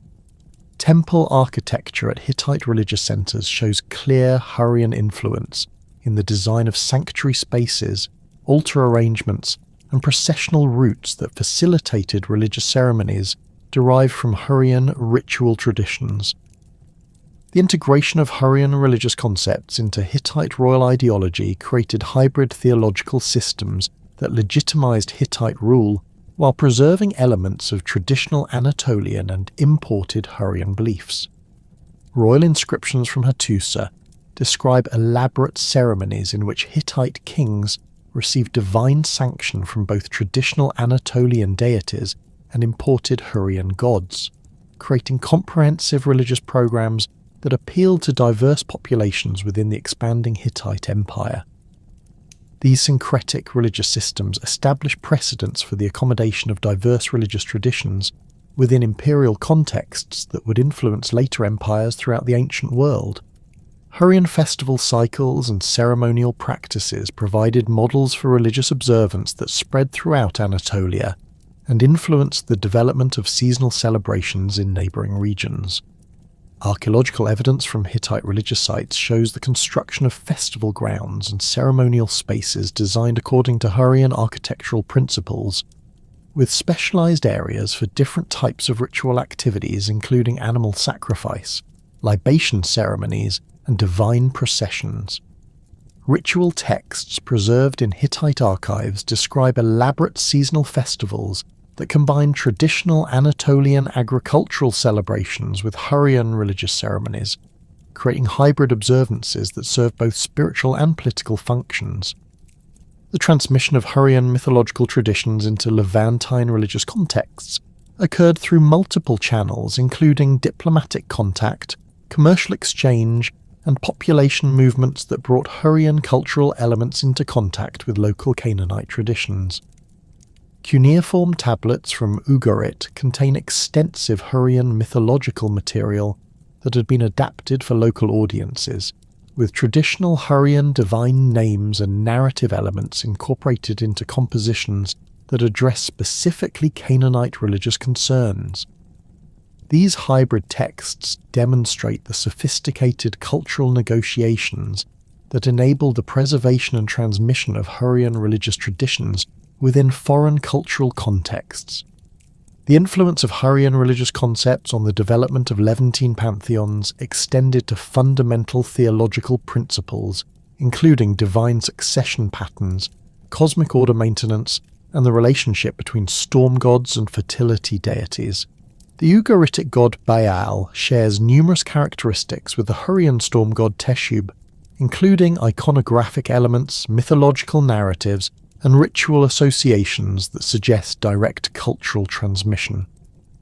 Archaeological evidence from Ugaritic temples shows architectural features and ritual equipment that parallel Hurrian religious installations, indicating the adoption of Hurrian ceremonial practices along with theological concepts. Technological innovations developed within Hurrian craft production centres contributed significantly to the advancement of metallurgical techniques throughout the ancient Near East. Hurrian bronze-working methods, characterized by sophisticated alloying techniques and specialized casting procedures, influenced metal production in regions extending from Anatolia to the Levant. Archaeological analysis of bronze artifacts from sites throughout this region reveals the adoption of Hurrian techniques for controlling tin content, achieving optimal hardness through heat treatment, and creating complex decorative effects through surface manipulation and inlay work. The development of advanced bronze-working techniques within Hurrian workshops involved sophisticated understanding of metallurgical principles that enabled the production of superior weapons, tools, and decorative objects. Hurrian smiths perfected methods for achieving consistent alloy composition through careful temperature control and raw material preparation, creating bronze products with predictable characteristics that met specific functional requirements.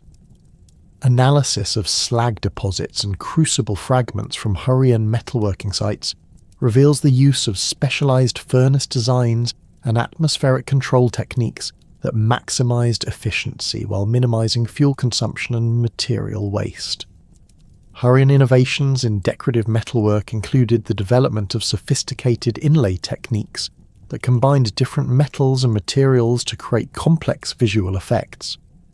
Archaeological specimens from Hurrian contexts show bronze objects decorated with silver and gold inlay work that required precise cutting of decorative channels, careful fitting of contrasting materials, and specialized joining techniques that created permanent bonds between different metals.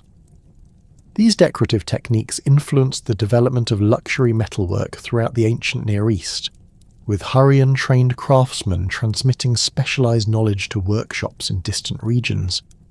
The influence of Hurrian textile production techniques extended throughout the ancient Near East through the activities of skilled weavers who transmitted advanced methods for fiber preparation, dyeing, and fabric construction.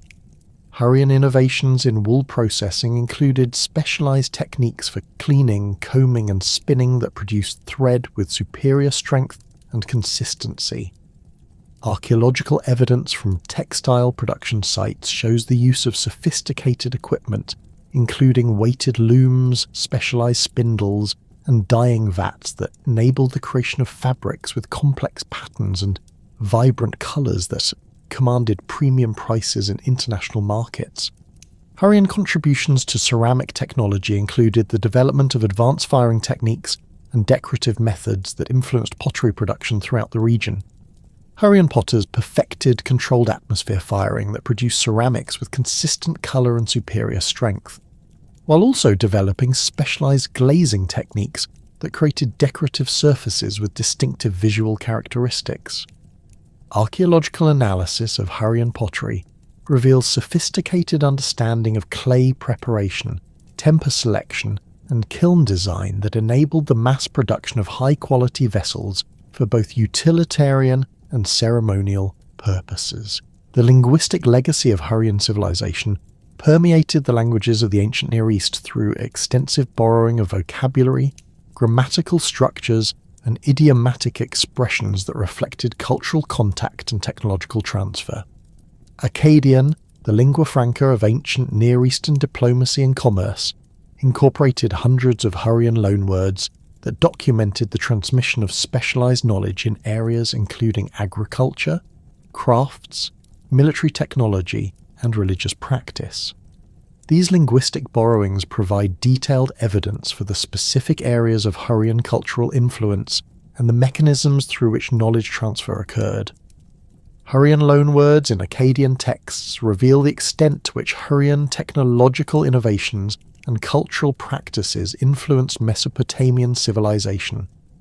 Terms related to horse training, chariot construction, and cavalry tactics derive from Hurrian originals, documenting the transmission of military innovations that transformed ancient Near Eastern warfare. Similarly, vocabulary related to metallurgy, textile production, and agricultural techniques preserves evidence of Hurrian contributions to economic and technological development throughout the region.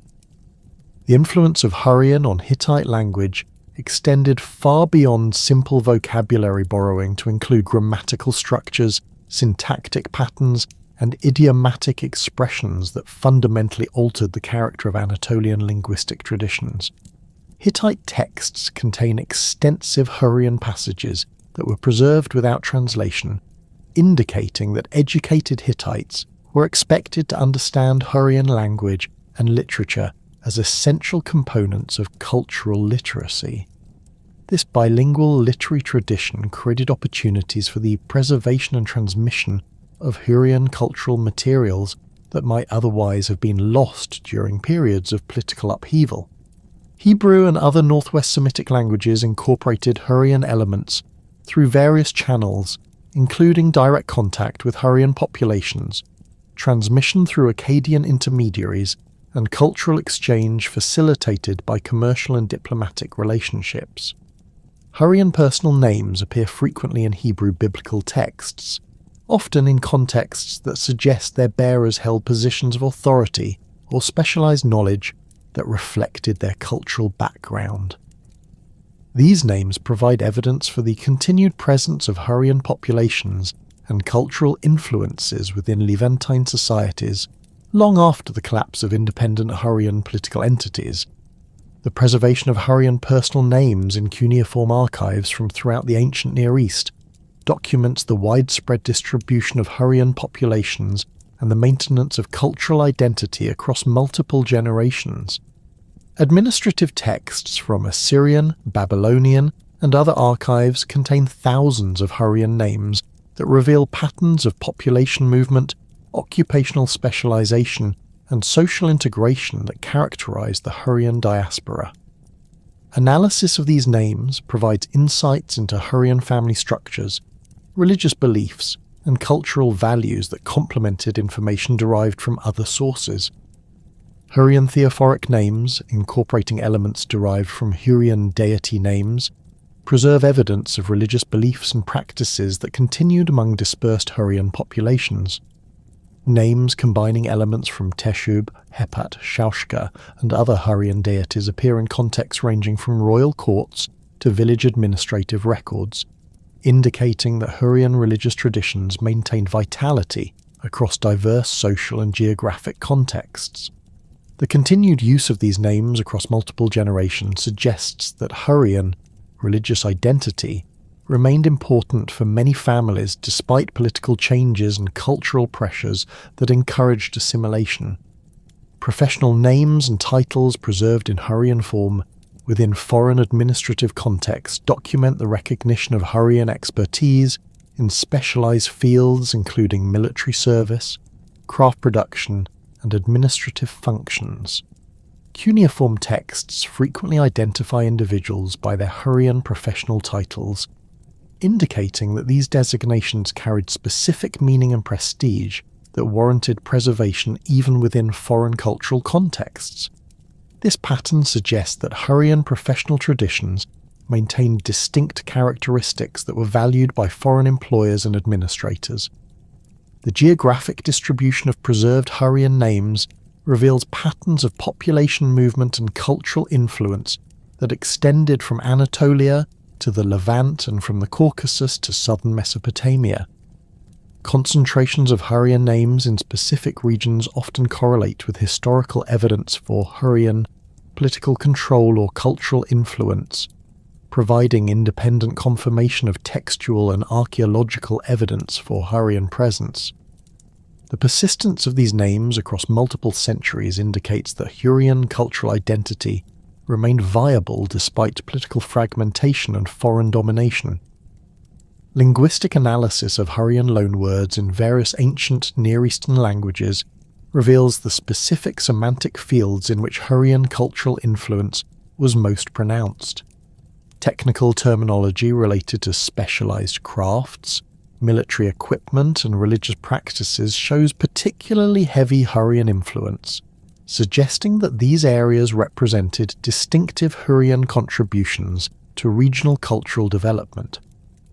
The preservation of Hurrian terms for concepts that already had native equivalents in borrowing languages indicates that Hurrian practices or technologies were considered superior or distinctive enough to warrant the adoption of foreign terminology.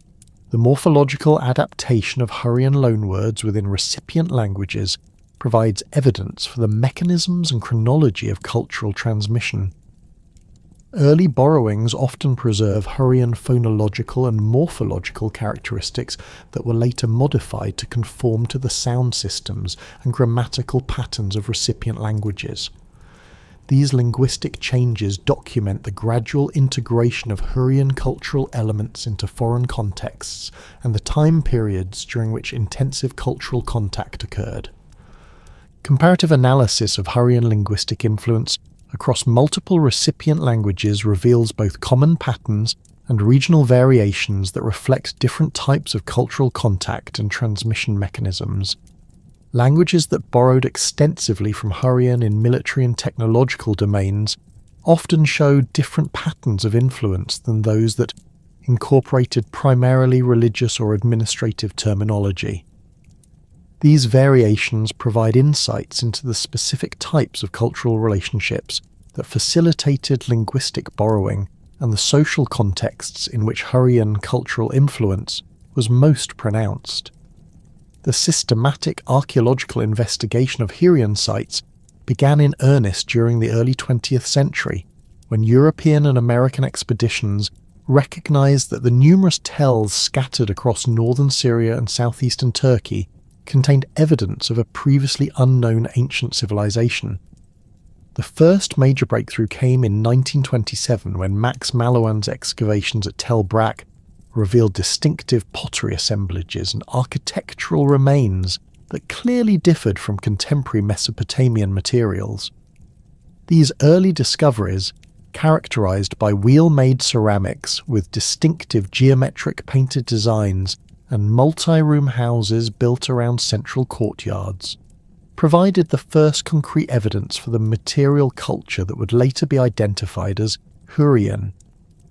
The excavation of Tel Mozan, ancient Urkesh, under the direction of Giorgio Buccellati and Marilyn Kelly Buccellati, beginning in 1984, revolutionized scholarly understanding of Hurrian urban civilization. The site's exceptional preservation conditions, resulting from rapid abandonment and subsequent burial under windblown sediments, created an archaeological time capsule that preserved organic materials, architectural details, and artifact assemblages with remarkable completeness. The excavation of the Royal Palace complex revealed sophisticated drainage systems, constructed from carefully fitted stone channels, storage rooms containing hundreds of large ceramic vessels still filled with carbonized grain, and administrative archives with cuneiform tablets bearing the earliest known examples of written Hurrian language. The palace's audience hall, measuring 15 by 20 metres with walls rising to an estimated height of 8 metres, featured elaborate wall paintings executed in red, white, and black pigments that depicted processions of tribute bearers carrying exotic animals, precious metals, and luxury textiles. The floor consisted of carefully fitted limestone slabs with drainage channels that directed water toward underground cisterns, while the roof structure employed cedar beams imported from the Lebanese mountains and supported by limestone columns with carved capitals featuring stylized palm fronds and geometric patterns. Archaeological analysis of construction techniques revealed sophisticated engineering knowledge, with foundation walls extending 3 meters below floor level and employing buttressing systems that provided stability against seismic activity.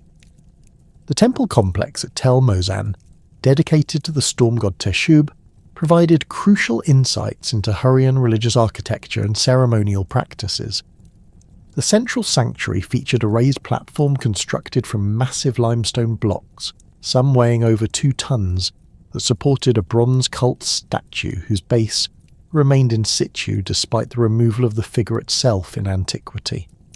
Surrounding chambers contained ritual equipment, including libation vessels with elaborate spouts shaped like animal heads, incense burners decorated with mythological scenes, and ceremonial weapons, including bronze maces with silver inlay work that depicted lightning bolts and divine symbols. The underground temple complex, discovered through the ground-penetrating radar surveys and subsequently excavated through careful tunneling operations, revealed a sophisticated religious installation that extended 12 meters beneath the surface sanctuary.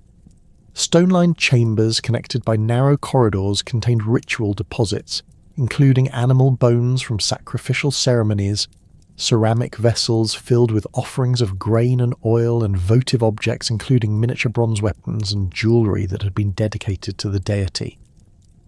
The complex's acoustic properties, enhanced by carefully designed chamber shapes and connecting passages, created resonance effects that amplified ritual chanting and musical performances during religious ceremonies.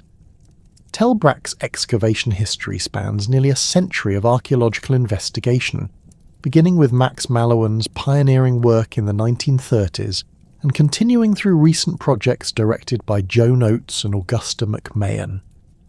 The site's massive scale, covering over 130 hectares with occupation deposits reaching 43 meters in depth, required innovative excavation techniques, including mechanical removal of later deposits to expose earlier Hurrian levels. The Eye Temple, originally excavated by Malawan and re-examined using modern techniques, revealed a complex construction history that documented the evolution of Hurrian religious architecture across multiple centuries.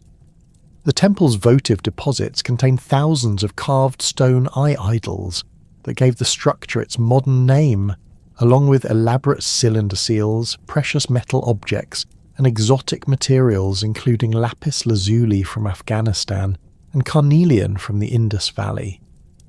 Recent analysis of these deposits using improved dating techniques has revealed that the temple remained active for over 800 years, with continuous renovation and expansion projects that reflected the changing political and economic circumstances of Hurrian society. the discovery of cuneiform tablets within the temple's administrative quarters provided crucial evidence for the temple's role in economic activities, including land management, craft production oversight, and long-distance trade operations. The residential quarters at Tel Brak revealed sophisticated urban planning concepts that balance private family needs with community requirements. Houses typically consisted of 8 to 12 rooms arranged around central courtyards, with specialized areas for food preparation, craft production, and storage that reflected the economic activities of their inhabitants. Archaeological analysis of room contents revealed evidence for textile production, including loom weights, spindle whorls, and dye preparation vessels, while metallurgical activities were documented through crucible fragments, bronze working tools, and slag deposits that indicated sophisticated alloying techniques.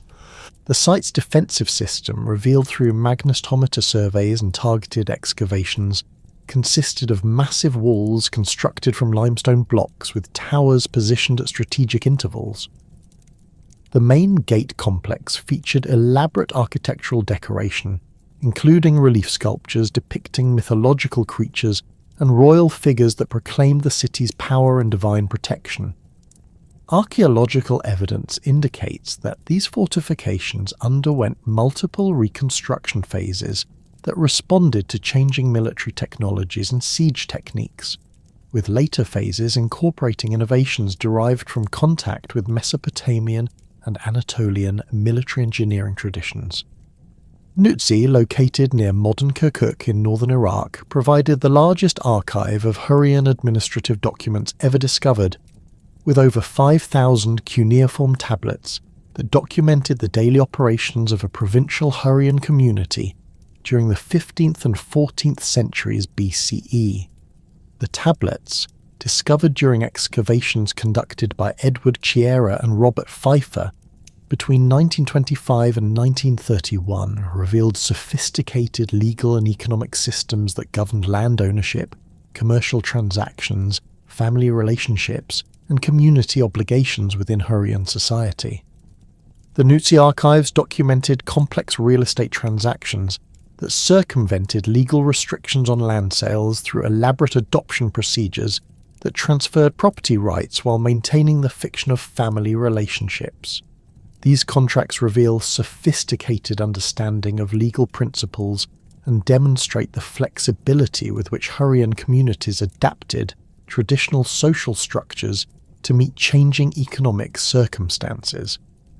Archaeological excavation of the houses associated with these archives revealed substantial residences with specialized storage areas, administrative offices, and reception rooms that reflected the wealth and social status of the families involved in these transactions.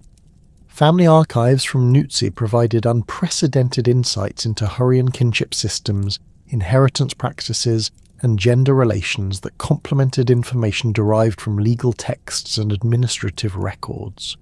Marriage contracts detailed elaborate negotiations over bride prices, dowry arrangements, and property rights that reveal the complex economic calculations underlying family alliances.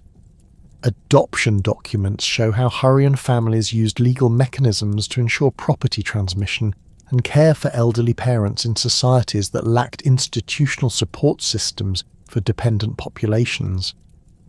The decipherment of Hurrian cuneiform texts began with the recognition that many tablets from Mesopotamian sites contained passages in an unknown language that employed standard cuneiform signs, but followed grammatical patterns that differed fundamentally from Akkadian, Sumerian, and other known ancient Near Eastern languages.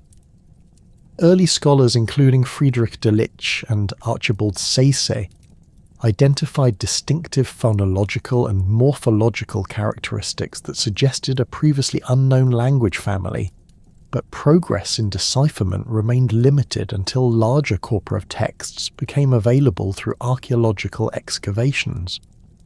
The breakthrough in Hurrian linguistic studies came with Emmanuel Laroche's systematic analysis of the Mitanni letter discovered at Amarna, which provided a substantial text in Hurrian with parallel Akkadian passages that enabled comparative analysis. Laroche's identification of Hurrian grammatical patterns, including the ergative case system and complex verbal morphology, established the foundation for subsequent decipherment efforts. His work revealed that Hurrian employed an agglutinative grammatical structure, with extensive use of suffixes to indicate grammatical relationships, temporal distinctions, and aspectual nuances that created highly precise expressions of meaning. Subsequent scholars, including Gernot Wilhelm, Erich Neer, and Mauro Giorgieri, expanded Laroche's initial insights through detailed analysis of texts from Hattusa, Ugarit, and other sites that contained substantial Hurrian materials. Their work revealed the sophisticated literary traditions that had developed within Hurrian culture, including epic poetry, religious hymns, and ritual texts that demonstrated advanced techniques for oral performance and written preservation. The reconstruction of Hurrian mythology through these texts revealed complex theological systems that influenced religious development throughout the ancient Near East.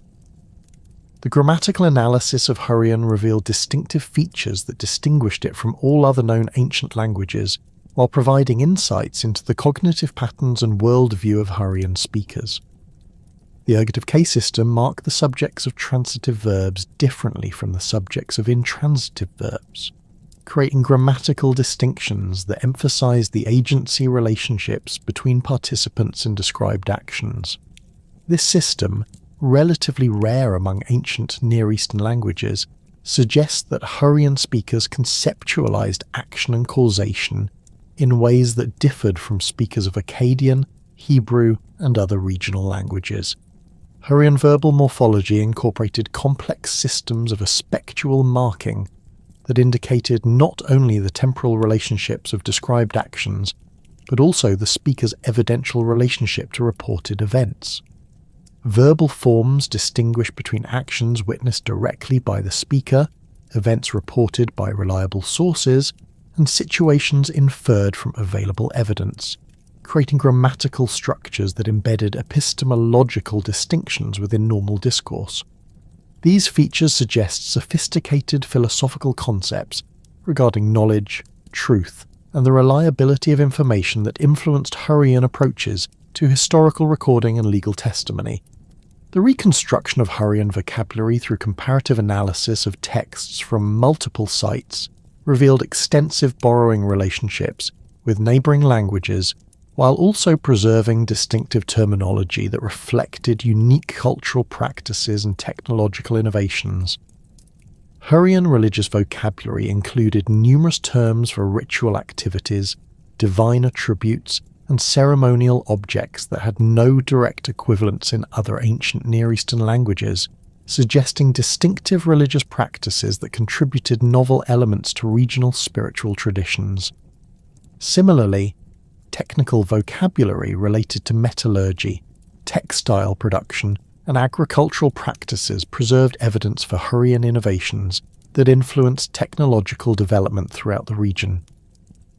Modern scholarly reassessment of Hurrian political significance has fundamentally revised earlier interpretations that viewed the Hurrians as peripheral players in ancient Near Eastern politics.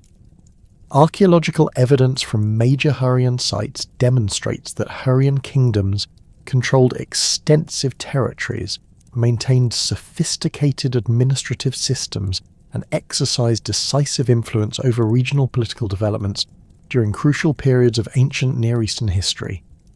The recognition of Mitanni as a major power that negotiated as an equal with Egypt, Assyria, and the Hittite Empire has transformed scholarly understanding of the multipolar political system that characterized the Late Bronze Age. The political organization of Hurrian states revealed sophisticated governmental structures that combined traditional tribal leadership patterns with innovations derived from contact with Mesopotamian and other urban civilizations. Archaeological evidence from administrative centers shows the development of bureaucratic systems that manage complex economic relationships, maintained detailed records of population and resources, and coordinated military operations across extensive territories. These governmental innovations influenced political development throughout the region and provided models for later empires that sought to govern diverse populations across large geographic areas. Cultural reassessment of Hurrian achievements has highlighted their contributions to artistic traditions, technological innovations, and intellectual developments that profoundly influenced ancient Near Eastern civilization. Hurrian artistic styles, characterized by distinctive iconographic programs and sophisticated technical execution, influenced the development of royal art throughout the region and provided models for the representation of divine authority and cosmic order that appeared in various cultural contexts. Hurrian technological innovations, particularly in metallurgy and textile production, enhanced regional capabilities and created new possibilities for economic development and cultural expression. Contemporary scholarly debates regarding Hurrian ethnogenesis focus on the complex processes through which Hurrian cultural identity emerged from interactions between indigenous populations and various immigrant groups that arrived in northern Mesopotamia during the 3rd millennium BCE.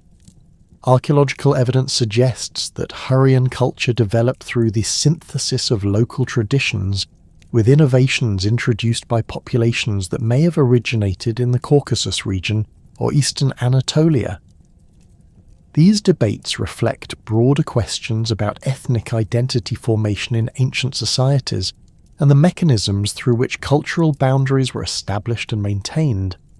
Linguistic evidence regarding Hurrian origins indicates connections with the Eurasian language, spoken in the Armenian highlands during the 1st millennium BCE, suggesting that the Hurro-Eurasian language family may have originated in mountainous regions north of Mesopotamia before spreading into the fertile plains where Hurrian civilization flourished. Comparative analysis of Hurrian and European grammatical structures, vocabulary, and phonological systems reveals close genetic relationships that support theories of common ancestry, while also documenting the linguistic changes that occurred as these languages adapted to different geographic and cultural environments. Archaeological debates concerning Hurrian cultural achievements center on the extent to which distinctive Hurrian practices influenced the development of neighboring civilizations and the mechanisms through which cultural transmission occurred. Recent excavations at sites throughout the ancient Near East have revealed evidence for Hurrian cultural influence in contexts ranging from royal courts to village communities, suggesting that Hurrian innovations spread through multiple channels including diplomatic contact, commercial exchange, population movement, and technological transfer. These discoveries have prompted reassessment of traditional models that emphasized unidirectional cultural influence from Mesopotamian centers to peripheral regions. The recognition of Hurrian contributions to ancient Near Eastern literature has transformed scholarly understanding of the literary traditions that influence the composition of major works, including the Hebrew Bible, Greek mythology, and Mesopotamian epic poetry. Hurrian mythological narratives preserved in texts from Hattusa and other sites reveal sophisticated literary techniques and complex theological concepts that provided structural models for later compositions.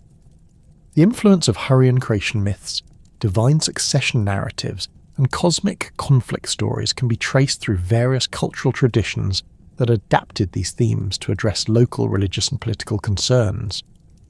Modern interdisciplinary approaches to Hurrian studies combine archaeological investigation, linguistic analysis, and comparative cultural studies to create comprehensive understanding of Hurrian civilization that transcends traditional academic boundaries.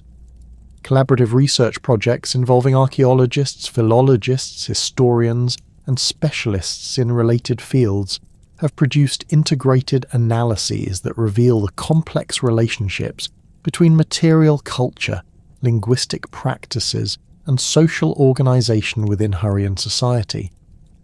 These interdisciplinary approaches have generated new insights into the mechanisms of cultural change and the factors that influenced the rise and decline of ancient civilizations. The application of scientific techniques to Hurrian archaeological materials has provided unprecedented insights into technological processes, environmental conditions, and demographic patterns that shaped Hurrian cultural development.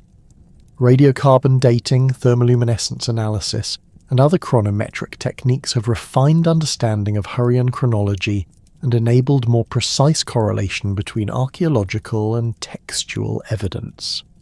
Isotope analysis of human remains has revealed information about diet, migration patterns, and social stratification that complements evidence derived from traditional archaeological and textual sources.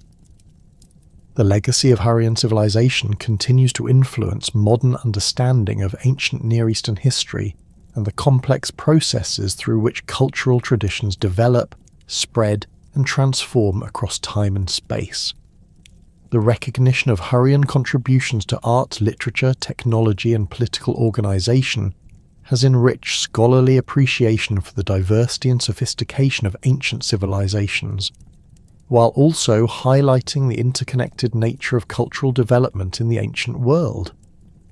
As archaeological investigation continues and new texts are discovered and deciphered, our understanding of Hurrian civilization will undoubtedly continue to evolve, revealing new insights into one of the ancient world's most remarkable and influential cultures.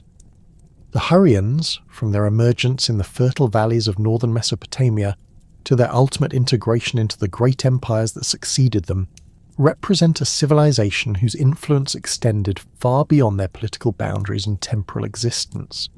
Their innovations in warfare, diplomacy, religion, and culture provided foundational elements that shaped the development of the ancient Near East for millennia. While the independent Hurrian kingdoms eventually disappeared from the political landscape, their cultural legacy persisted through the institutions, traditions, and ideas they contributed to the broader tapestry of human civilization, ensuring that their remarkable achievements would continue to influence the development of human society long after their cities had fallen silent and their languages had ceased to be spoken in the marketplaces and temples where they once flourished.